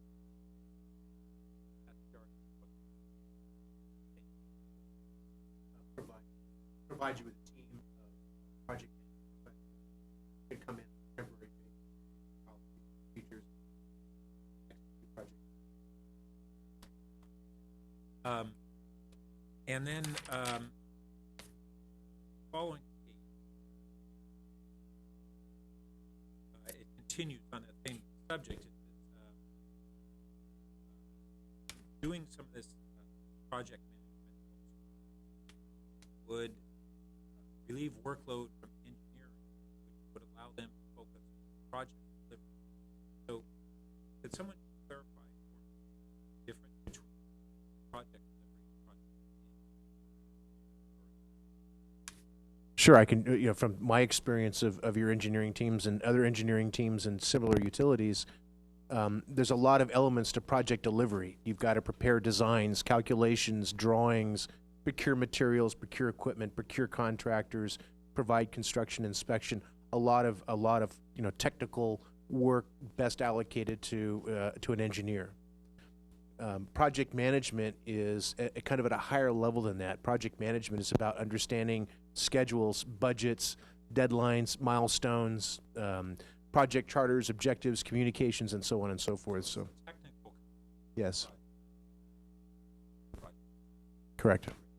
And then now I'm going to the first page, attachment B, packet 9. And I'll just say that at a higher level, this kind of addresses some of what I'm talking about in following tables, where we say, for instance, a work management system, it says staff will continue to evaluate other work management solutions which will meet the needs for both operations and engineering. This is the sort of thing I'd like to see less open. That putting forward, we're saying we're going to do annual evaluation, say, period in which we're going to evaluate this period. And so a timeline, this date, and then in the next one, it says staff plans to review the many performance measures that are tracked. Once again, we're going to do them and how many. I'm not assuming all at once, but it just eliminate kind of the open aspects. And then I see down bottom. This speaks to a point that Steve had spoken to. This recently operations outsourced commercial water and gas meter testing and calibration, which solved a chronic staffing problem in meter shops. And so that goes back to what are the objectives. When we outsource, in this case, there may have been one objective, which is that we have trouble filling positions. We can utilize people perhaps for valuable functions. But I want to know both the objective and, once again, what the cost impact is. Reduce cost, increase cost, neutral. I know you're sort of rhetorical, your remarks. I'll just say this. We had chronic staffing problems because we had a lot of folks who were injured and were on workers' comp, and we couldn't fill the position. So going with outside contractors and some of the larger meters was very helpful for us, making sure they got calibrated. But one of the outcomes of that may have been that we look at it and we say, and that was added no cost or reduced our cost. In either of those circumstances, we might on a policy level say, well, we want to go back to this. We want to continue to outsource work. Or, no, it was a cost increase as soon as possible way. But there's nothing here that says like, I think that would be real value. What goes back to the question we were having around outsourcing. The answer would be, we do certain outsourcing, but really we want to get into why do we do certain outsourcing and not others? And is this, are we at the sweet spot right now? Or should we be looking at a different trend line? For what reason? There may be cost reasons, short-term cost reasons, long-term cost liabilities, there may be performance reasons that are pros or cons. And so as we look at this, which is a really valuable multi-year process, it really sets us up to be able to look systematically, collectively on a bunch of the things we do. Some of what we do, not seeing that we really identify whether all these things are good things or bad things, including some of the things that we're doing. So I'm not debating. I'm on board. I'll just say this: calibrating meters is revenues. If the meters are getting older and they're slowing down, and we calibrate them, we get more revenues. So if they weren't being calibrated, we're probably not collecting revenues appropriately. So this is why I know Dean and his shop decided we should address this, even if I don't have regular FTEs to deal with it. We should contract this piece out. It's that important. So we weren't. I don't necessarily. I'm not speaking with any opinion. Whether, yeah. I'm taking as a given that. I just wanted you all to know we weren't being. That there were reasons. Out of what you point out, that indicates an opportunity. There was at least at an intuitive level a notion that we're losing revenue by not calibrating. We may not be collecting it from the right customers. Technically, we do recover the revenues through our rates. Okay, so it was really my point being that we'd want to be able to say, did we measure any of the outcome? How did that change things for the better?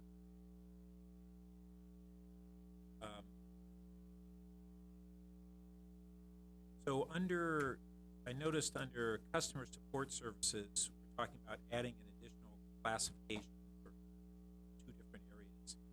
And it did state a purpose there, and it was to increase career progression opportunities. I would hope that that's not the primary objective, but the secondary. That's a good thing. It's important in the workforce to do that. But we could argue that in adding all kinds of positions, that we're doing it just because of career advantage. I would hope that we're doing it because there's a need in the department and as a secondary benefit of creating career advantage opportunities, but we're not just going to spend money to create career advantage and do it because it's money well spent and it has a HR component as well. So that one stood out.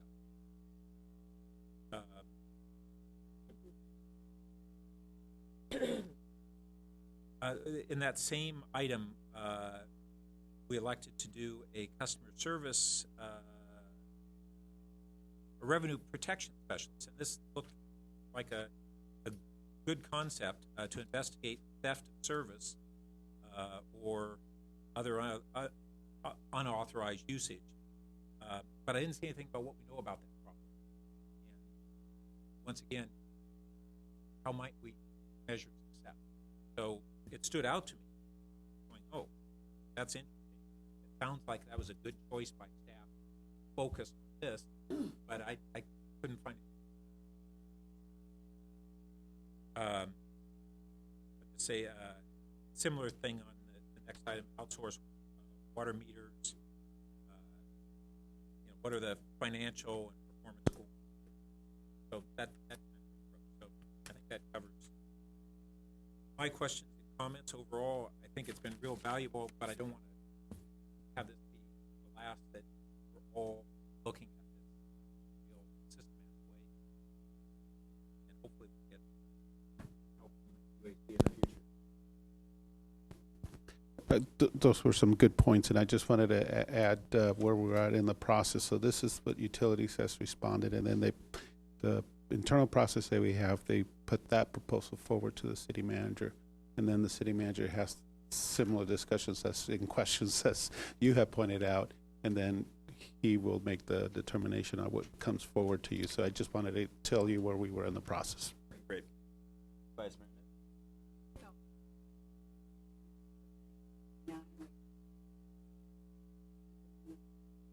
So I think, similar comments. I mean, I don't have much more to add. It's a good process. It took a couple of years, but I'm glad to hear that it's added value, and we have plenty of, good recommendations forward. So I will leave my comments to that as well.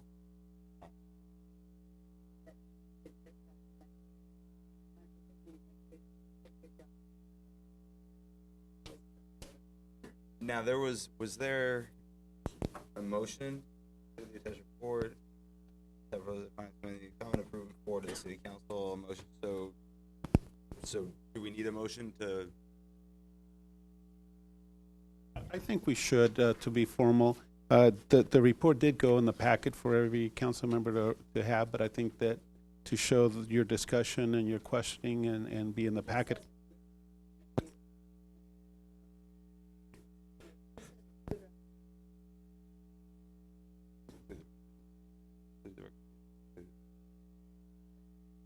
To be passed by the council, or what? I understand what the motion. I think that you're accepting the report. That we're accepting the report, but we're not necessarily. Yeah. There we go. I will second for purposes of doing it. But then, do you want to speak to your motion? No. Neither do I. It looked like you had some. Well, I have a question here. Just wondering, as I was before the motion came, I was wondering if we should do a little bit more than what is here, and that is include that we wanted this to be forwarded to the Utilities Advisory Commission for comment, or if we need to do that separately. We need the. Can't do it yet. Okay. Understand. All right. And the other is if we wanted to make sure that this would be a dynamic process, that this would be coming back to the Finance Committee, semi-annually, annually, something like that for follow-up? My suggestion would be that we do it as part of the budget process, because some of them are tied into the budget itself, and we can report the status of where we're at. But if you want to do something different, I think we're open. Well, my concern about doing it as part of the budget process is that the budget process is huge. And to do it at that period in time just adds something else that is going to make the whole rest of the budget process that much more difficult to track. Then I think we're open on timing. I don't. Every March? Sounds fine. We're both in Okay. agreement. So could I just offer an amendment to the maker of the motion that this will return for follow-up discussion and updates a year from now or next March? I guess, yeah. Great. Done. Okay, thank you. Yeah. All in favor? Aye. All opposed? Passed unanimously. Thank you very much. Thanks, all. You got it. Good. Feel better. So we're going to move on to item number 3 on the agenda, which, and my mic's off. So we're going to move on to item number 3 of the agenda, which is the Utilities Advisory Commission recommendation that the City Council adopt a resolution establishing a local solar plan to provide 4% of the city's total energy needs by 2023. We already have 2 members of the public who'd like to speak to this. If anybody else from the public wants to speak to this, fill out a speaker card and hand it in for speaking post-staff presentation. Does staff have a presentation they'd like to make? Great.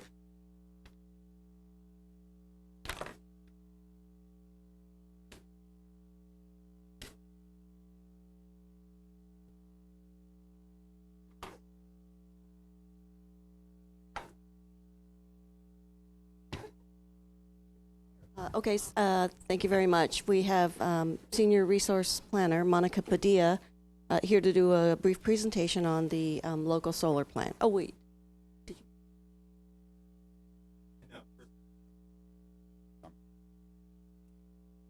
Good evening, council members. Okay, so tonight, let's use this. So we're here tonight to request that the Finance Committee recommend that council approve via resolution the local solar plan that we're presenting tonight. The local solar plan basically sets a roadmap of what we intend to do over the next 2 or 3 years to facilitate the acceleration and implementation of solar in Palo Alto.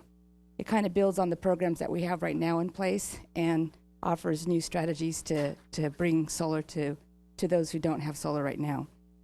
So the goal of the solar plan is to increase the installations of local PV systems within Palo Alto to achieve 4% of our supply from PV locally by the year 2023, so a 10-year, almost 10-year plan. So we're currently at 0.7%, so we feel that 4% is somewhat aggressive goal. And key to the local solar plan is the identification of 3 major initiatives or new programs that we want to pursue, and we'll come back to council at a later time for approval. But it focuses on developing a solar donation program to put solar on non-for-profit facilities here in Palo Alto, a community share program which allows community members who don't have good solar access right now to invest in solar somewhere in Palo Alto and get a share of that solar, and then a group discount program where we would actually work to try to bring down the price of solar water heaters and solar PV for Palo Alto residents. So why do a local solar plan? Well, for starters, we've heard from the community that there's a lot of interest to do solar, and there's a lot of support for solar, even if our residents can't do it themselves. Nationally, the trend for solar has been, sure. People are doing so. Thank you. A number of people are doing solar. Are Yes. you talking about us doing solar versus an outside company doing solar? No, it would be the city facilitating more solar within Palo Alto. So there are several programs that we're contemplating, but it would be to do so more it's solar in than companies with companies that already exist and are doing business in and Palo our Alto. residents in our community. Okay. Yeah. So as we all know, there is a lot of solar going on in Palo Alto, and in statewide, nationally, the cost of installing solar has decreased dramatically. So there's much more demand than we've seen in the past. And with that, it brings many choices to our community on what they can do with solar, how they can invest their money. I don't know about you, but there's constant bombardments and advertisement, and if you go to the mall, you're seeing different opportunities, and some of that could be confusing for some of our community members. Additionally, our very successful PV Partner Rebate Program, which is a state-mandated program where we have to provide rebates for PV systems in Palo Alto. Well, those funds are expected to basically be committed by the end of this year. So we will not be providing any more rebates through the PV Partners Program.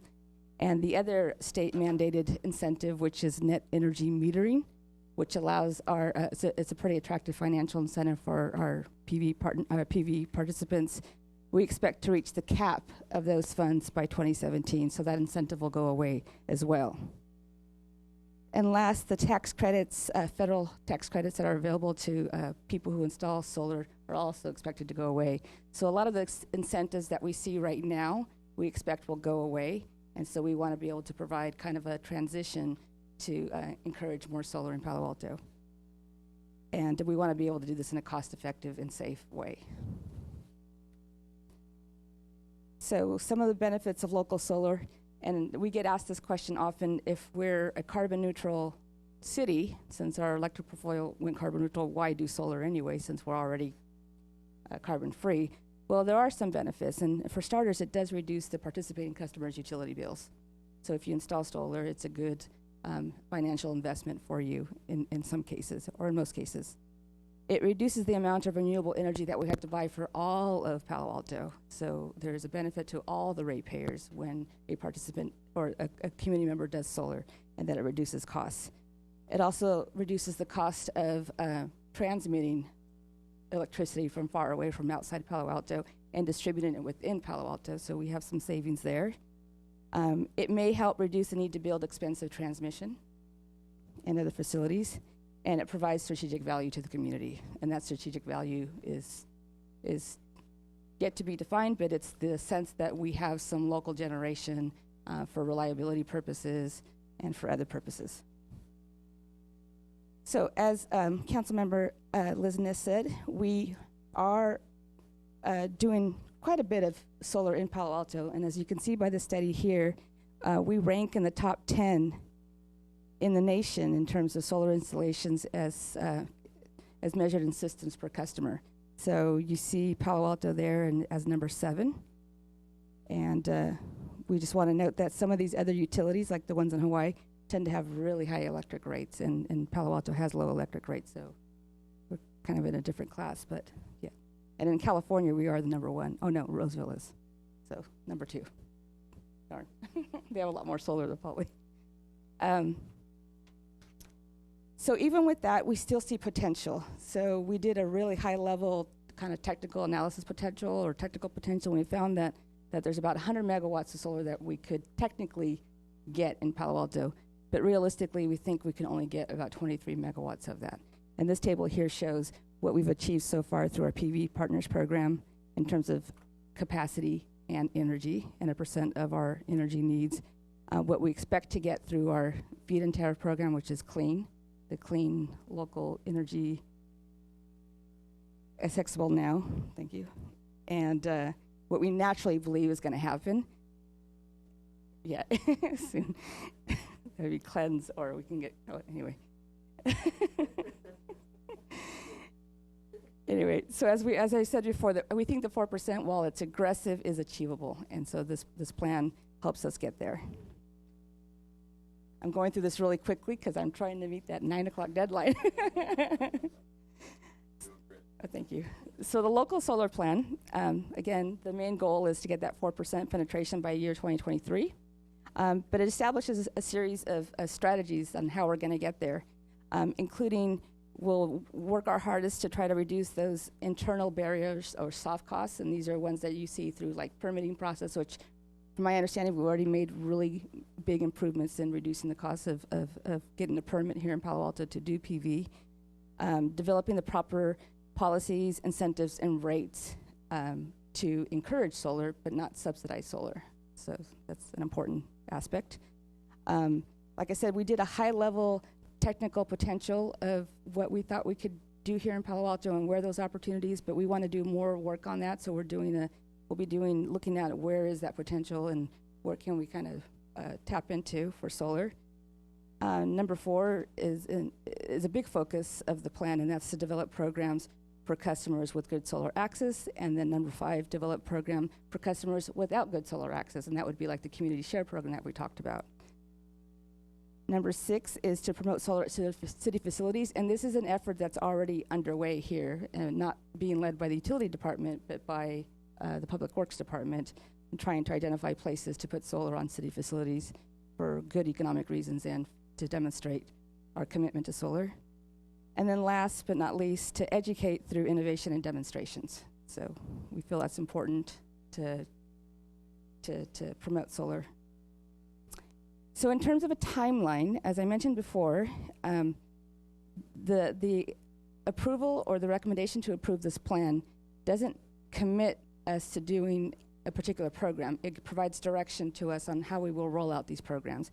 And so we have these 3 programs that we were going to be focusing on over the next 2 or 3 years. And this is a kind of a tentative timeline on how we intend to roll out those programs, starting with the community donation program. We're already working on that, by the way. We're working on that aggressively. This is a program that we felt was a good transition to the Palo Alto Green program for our residential customers. We intend, or we hope to get that to council for approval by August, September timeframe, and then launched as early as October. And this is pretty aggressive in itself. And then we have the community share or possibly invest program, which we hope to be able to launch in July, and then a group discount program in January 2016, July 2015, I'm sorry. Yeah, oh, I may note that in the staff report, there was a typo or error in the dates that Councilmember Berman Chair Berman, identified. On page 11, or packet page 317, where we say that we will bring them to council in October 2014, we meant January 2015. Yeah, first full paragraph.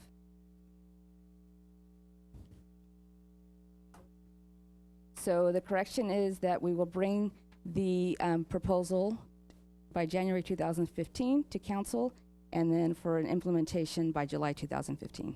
So what is in the presentation and in the timeline at the end of the, on table 3 is correct, but what's in the text is incorrect.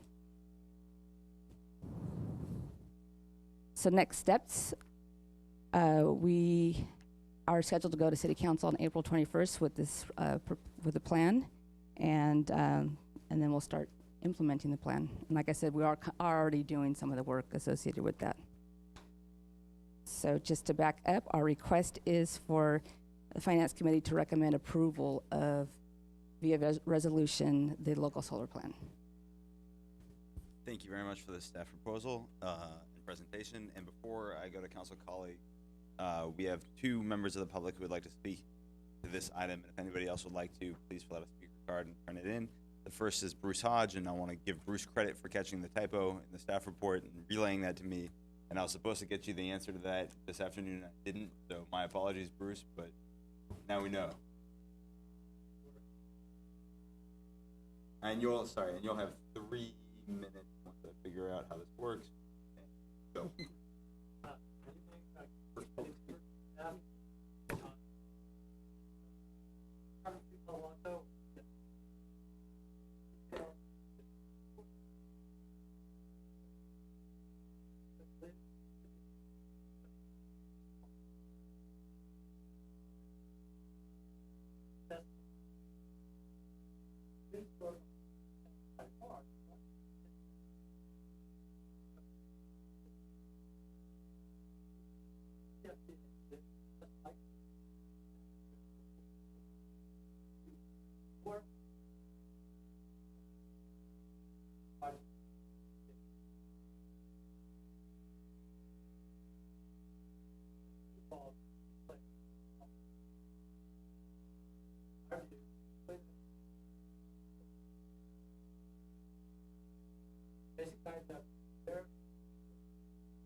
No, you've got 50 seconds. Sorry, that was the 1 minute.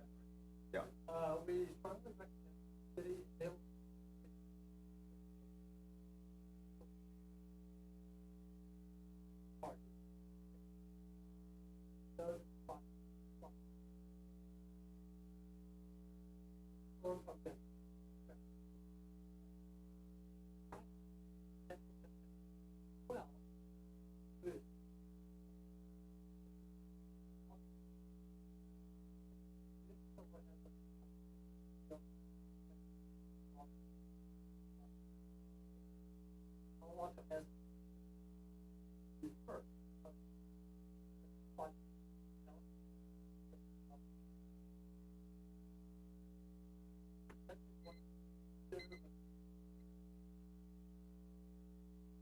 Thank you very much. And next speaker is Brett Anderson. And Brett, I'll just give you a little 1 minute mark when you've got a minute left. We don't have to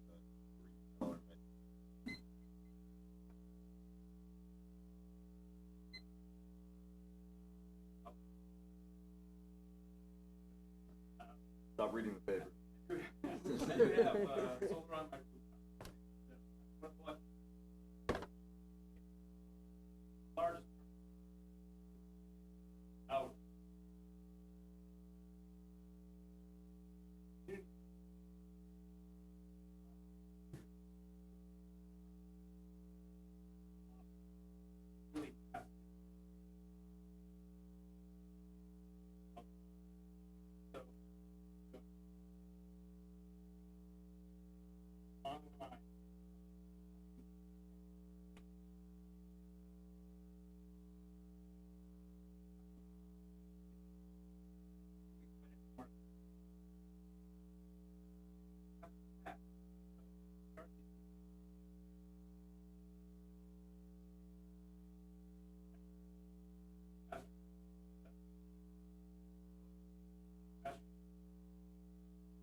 Thank you, Brett.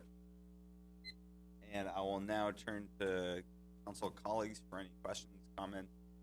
Got figures? So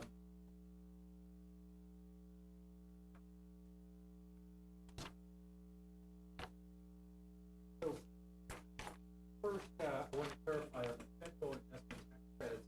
This says that they're going away, but don't they by 2/3, by 20? But the depreciation, accelerated depreciation goes away.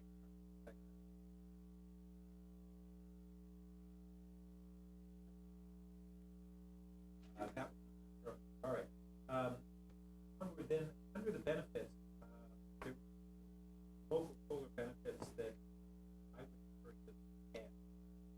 One is resilience, and this is a national topic where many of the solar programs that are being banned right now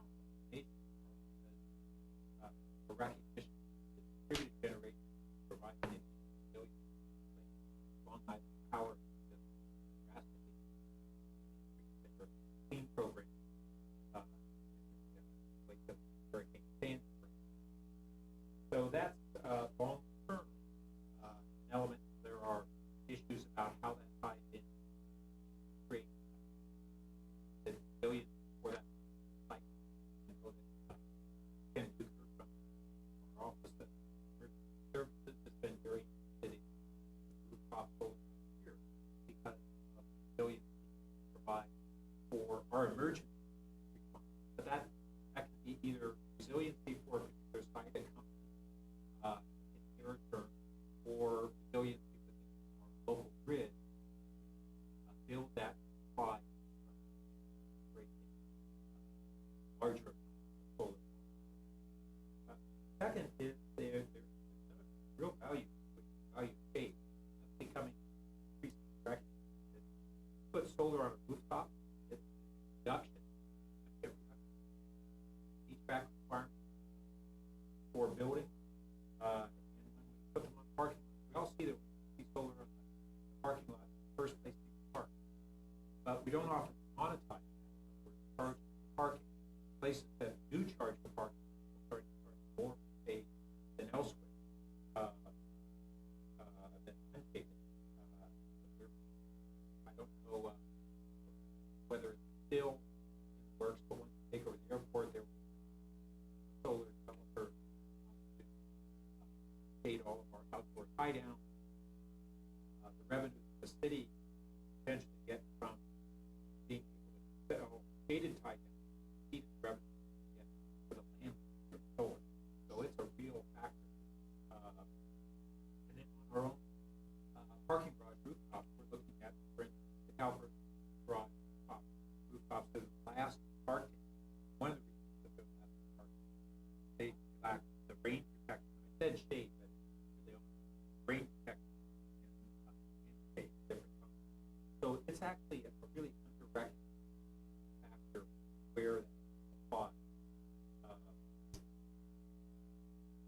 Then I wanted to just encourage on these other partnerships, looking at schools, faith institutions, they have some large open lands. You need to figure out ways to create those applications that may come in with the called solar co-op or share program, and that can help in the implementation of it. But one of the things that we need to do as a city is more proactive in identifying the location opportunities rather than each developer trying to survey our city and find out where the best opportunities are. This program successful. And finally, I want to ask, given the comments made to members of the public, and the added value for potential to implement share program if it's done before the federal investment tax credit are 2/3 of them are retired. What would it take for us to be able to meet our request for proposal report? What keeps us?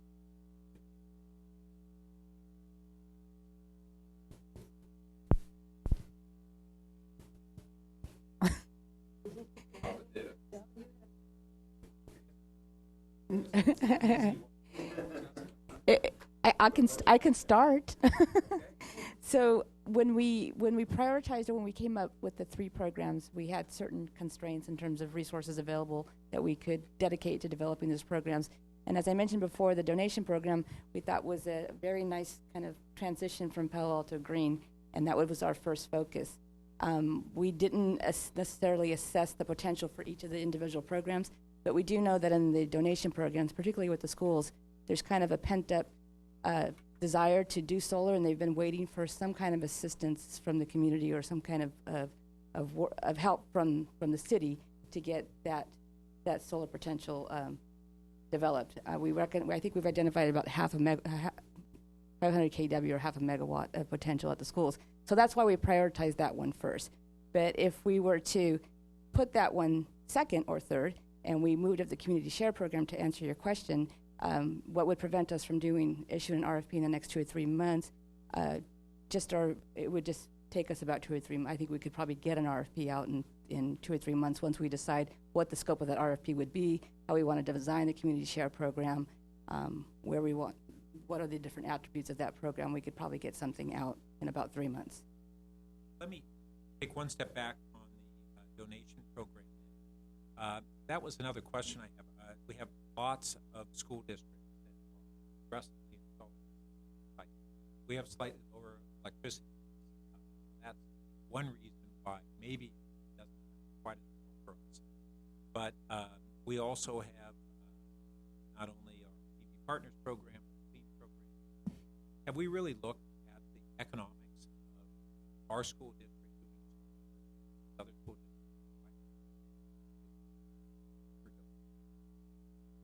We're going to ask marketing engineer Lindsay Joy, who's been working with the schools, to answer that question.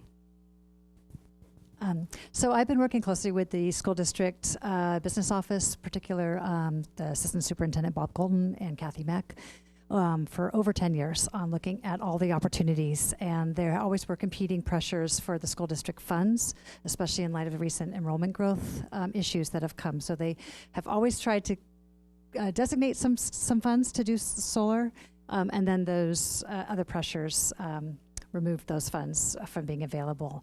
So I've done lots of assessments, and the latest is that we have about 8 new buildings that the school district has built, and with the new roofs, they are structurally sound and ready for solar, according to the school district's architect. And so because of the competing pressures for the capital improvement funds, is my understanding. And so it's been a long, slow process to have encouraged them to embrace looking at solar. And it wasn't just until last year, actually, that the financials looked favorable enough with our low electric rates that we thought they might be able to get a power purchase agreement that would allow them to be cash flow positive. But before that, it was the financials were just not there, even with our incentive programs. So that tipping point was when? Last year, Last year. with the dropping cost of solar. So I guess I'm hearing it's partly that it just simply hasn't been a high priority for them. But now, since last year, not good excuse. Okay. And then comparing those two programs, so they, I guess if they no longer need donations to make it $10,000, is there a reason why this donation program needs to be the first priority over the share program? I guess what I meant to say with the power purchase agreement is that there was to be a very tiny positive revenue stream, very, very small, and they wouldn't be using any of their own funds. And so the opportunity to use to have the community help them, because they can't access the federal tax credit and the accelerated depreciation. That's almost 50% of the project cost. So nonprofits don't have those incentives available to them. So the opportunity for the donation program would allow them to do a much larger solar system and have much larger revenues returned to them for for their own educational benefit. In other districts, are they using third-party financing and developers? Yeah, Chevron Energy Systems has done a number of systems and in parking lots. Exactly. And is that what our district is looking to? They were looking at that or trying to do the funds themselves. It's just that with our rates, the financial picture was negative until just last year, and then it just started to be basically neutral. So it just hasn't been compelling enough, the financials. It's not a value for the priority. An important value. Oh, But the 25-year financial return has been just barely positive. It's just tipped over from negative to positive. So how much, I want to get some feedback on this option of prioritizing the community share program over the donation program. How much benefit, how much implementation do you get, and how much need is there really for the donation program versus what we might get in traction? Well, we haven't assessed each of the individual programs to determine what the potential was. And that was kind of the next step when we're researching and designing these programs to assess that potential. I think with the donation program, one of the other reasons that we put it first is we felt it was an easy program to implement. It was require relatively small changes to our billings, or our billing system could probably accommodate it easily. It would be just something easy to do. That was another reason why we put it forward. So when we have to change our billing system, because we already have a number of other priority and actually legally mandated requirements, we don't have the bandwidth to move this and then dump the others. We're just limited. We lost our one of our senior business analysts recently. He left to work for another SAP type company. So we literally don't have the bandwidth right now. We are in the process of recruiting. We hope we get somebody else on board, but we are pretty limited from a billing system perspective.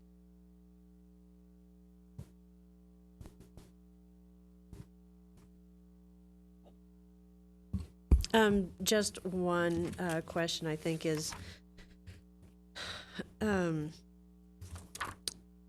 guess my thinking is akin to Councilmember Byrd's having to do with prioritizing the community share over the community solar donation program. So, we, I don't know how much I even need to say about that. I think Councilmember Byrd's covered a lot of that, but I do see a better, I shouldn't say a better, maybe a broader participation level at the community donation program. And it's sort of, we do a lot, I wouldn't say exactly the same thing as Councilmember Byrd about schools not having as a priority, but I'm getting tired from last. It's carryover from last night. Sorry, sorry. May I just interrupt? I'm going to leave. It's almost 9:15, and I would support this. However, I think three of you can send it forward. Thank you, Vice Mayor. Anyway, we do a lot for our nonprofits in this community, and we should. But I also think that the Community Share Program offers an opportunity for the broader sector of the community to participate, and I would like to see it prioritized. Yes. If I have to make a motion, I can vote. I just made a motion. The motion just got made. You want to hang around? Nope. Yeah. I want to vote. Okay, come vote. Ready to vote, or are you going to? Come vote then. Come vote then. So would you repeat the motion just for clarity's sake? Can you repeat the motion, please? You didn't capture it? Oh, so I would prioritize the Community Share Program over the Community Solar Donation Program. And are you moving the rest of the motion, or just that? Well, that's all I moved at the moment, but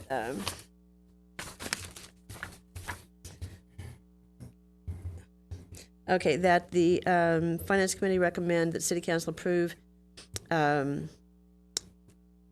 establishing the local solar plan to increase installation of local solar photovoltaic facilities in order to provide 4% of the city's total energy needs by 2023, prioritizing community share program over community solar donation program. With group discount program, still, correct? Yes.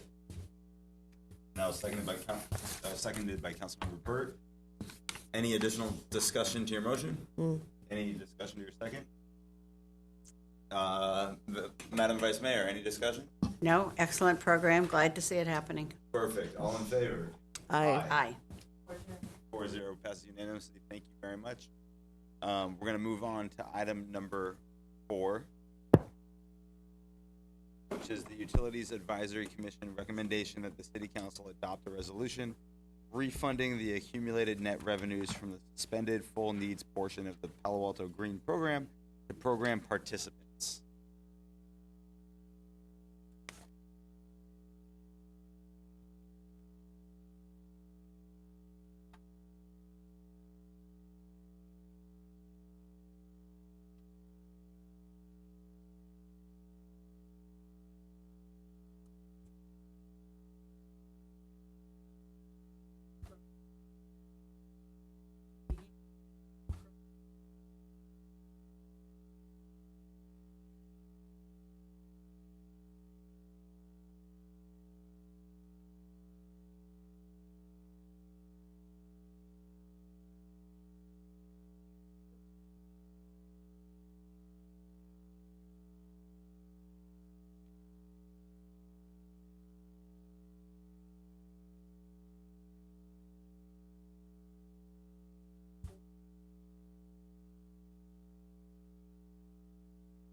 Great. Thank you very much. Any questions, comments? One in advance. But any other questions, comments? Yeah, one question. Have you figured out kind of like how much per PG&E customer, Palo Alto Green, sort of PG&E, Palo Alto Green customer would benefit from this return? It's going to vary but I think on average it's about $65. But it's going to depend on how long between 2011 and when the program was suspended, what their contributions were during that period. So I'll look to the city attorney that is here. Is there an option or an opportunity to do both? Those Palo Alto Green customers who would like can receive a return. Those Palo Alto Green customers who would like can donate into a fund to support. And that is an idea that we looked at, and that sounds like a great idea, because I think plenty of people would want to contribute and not receive the refund. Right, because Pat's $65, he doesn't really care, but his combined with a lot of other people's donations can add up.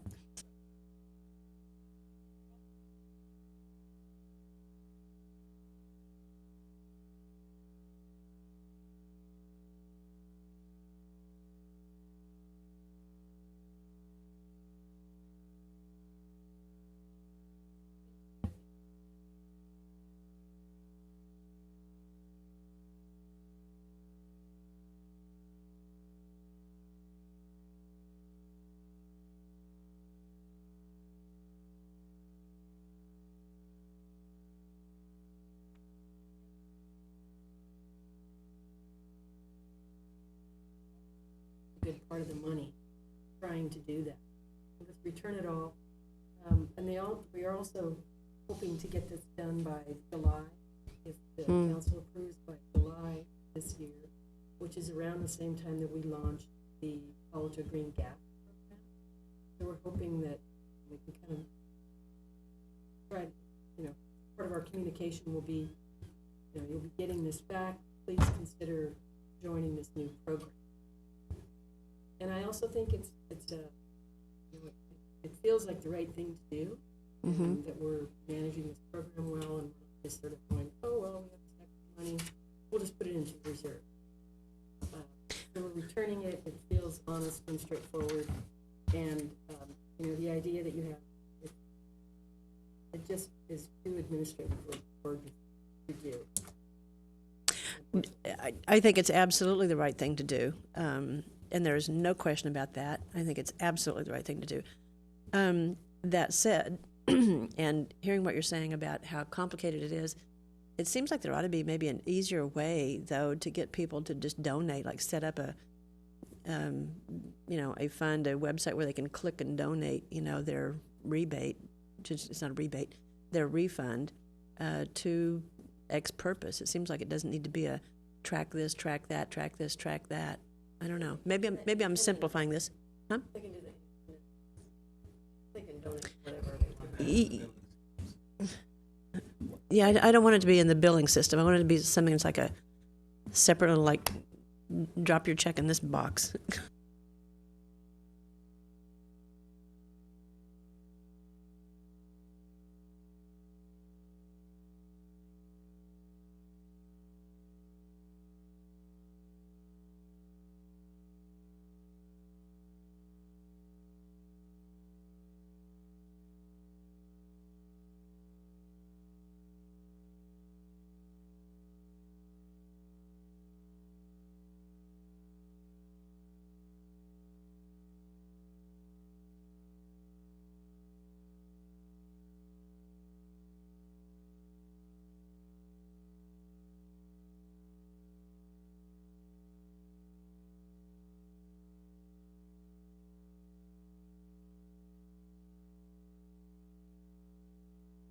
Yeah, it seems like it started to be boring in on this, but it seems like we're trying to make it more complicated than what the intention is just, not getting involved in the city bureaucratic aspect of encouraging people to make donations to X purpose. Enough said. So I as much as I sympathize and agree with Councilmember Holman, in an ideal world to be able to do that, I kind of mentioned this to staff earlier today, but without giving the example, but 4 or 5 years ago, I ran for a higher political, raised it and then dropped down. And so I was sitting there with a bunch of money people had done that rather than keep in a fund, And logistically, that was an absolute, because you mail out checks to people, some people move, some people this, some people, they hold on to the checks, and deposit it, and then you can't close out your bank account, all of it. And that was just for 300 people, not for 6,000 people. So I totally agree that make it seamless for people to be able to put the use. But I just think in terms of the implementation of it for 6,000 people, I think we want to get them the money back in as quick and easy a way as possible. And I think the plan is to provide credits to people on their bills. I mean, so it's automatic. People can't, have the check sitting there for months on end. I think I agree, in a perfect world, but for my personal, it was a disaster, and super annoying. So I think this is a way to close this chapter and open up the next chapter as quickly as possible, which seems to make sense. So I think it's a good plan. I like the idea of telling our taxpayers, residents, our customers in this case, you gave us money for a purpose. 4 years ago, you gave us money for a purpose. That purpose no longer applies. I think the right message to send, and hopefully engender some goodwill for the new green gas program, or eventually when we do the community donation program, which also in staff's defense, we hadn't made the change that we made. I think in their minds there was going to be a closer scheduling between the rebate and the kicking off of the donation program. That won't be the case now. That's perfectly okay. But hopefully we can maybe mention to folks, hey, a couple months from now, we're going to be rolling out this great new program. So if you're open to reinvesting that money, then fantastic. To the extent legally that we can do that now, we can have a program for formal approval. But stuff to figure out months. So I think this is a good idea. I'm going to support it. But nobody's made a motion. Do you have any other comment? No. So I'm going to make the motion to approve the staff recommendation.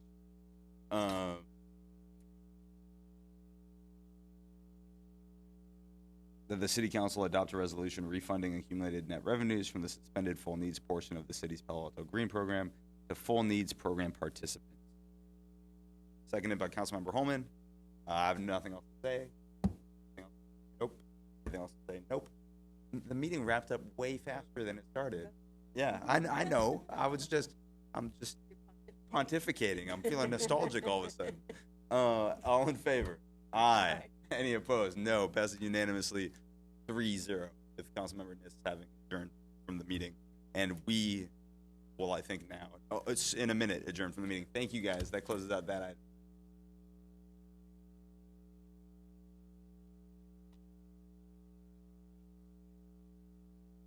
Of course, the one I always forget.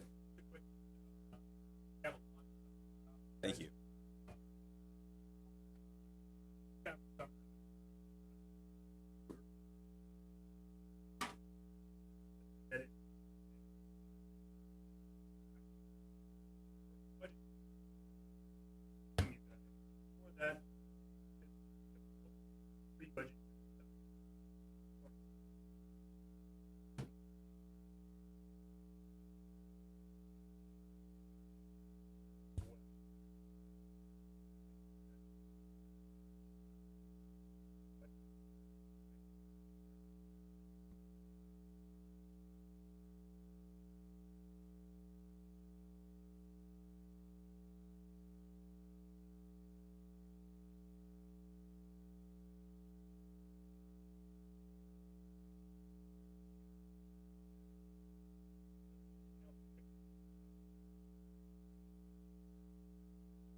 And just one small thing. So the one on the May 20th, I know we didn't designate it as a budget hearing, but that's budget hearing also, right?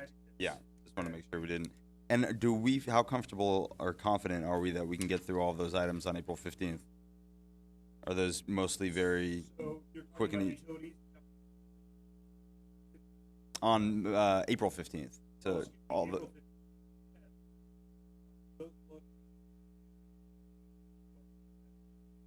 in mind is that there are noticing requirements, at least on the storm drain. We must get through that. Mm-hmm.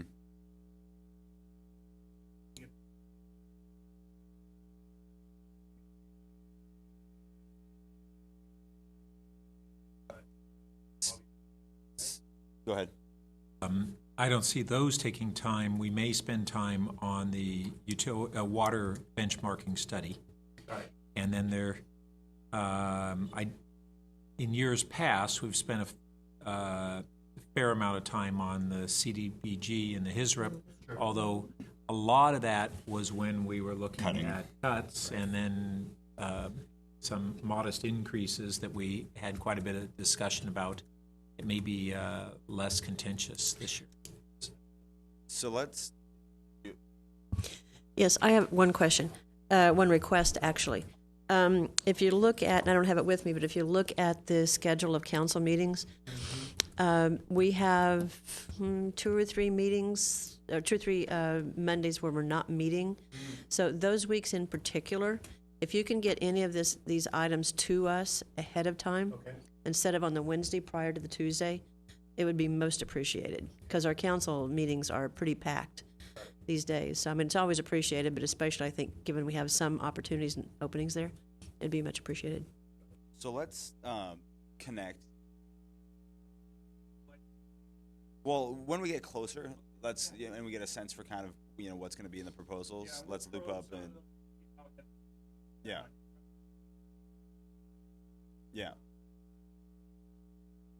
That's perfect. Reach out to me ahead of time. Great. And his rep is scheduled to go to HRC prior to coming here again, right? Or do you know? After this, it goes as part of the full budget adoption. No, prior to coming to us, is it going to the HRC? Prior to the 15th of April coming to us. I don't know if it goes to the HRC prior to the 15th. I haven't scheduled, but that's the typical route, not? Well, it is, as far as I know. I was liaison there once, but I don't know if there aren't anticipated changes, or if there are potential increases. Or if there are potential increases, then they should see it. Well, let me confirm on that. Yeah. Yeah, I mean, I can look it up right now.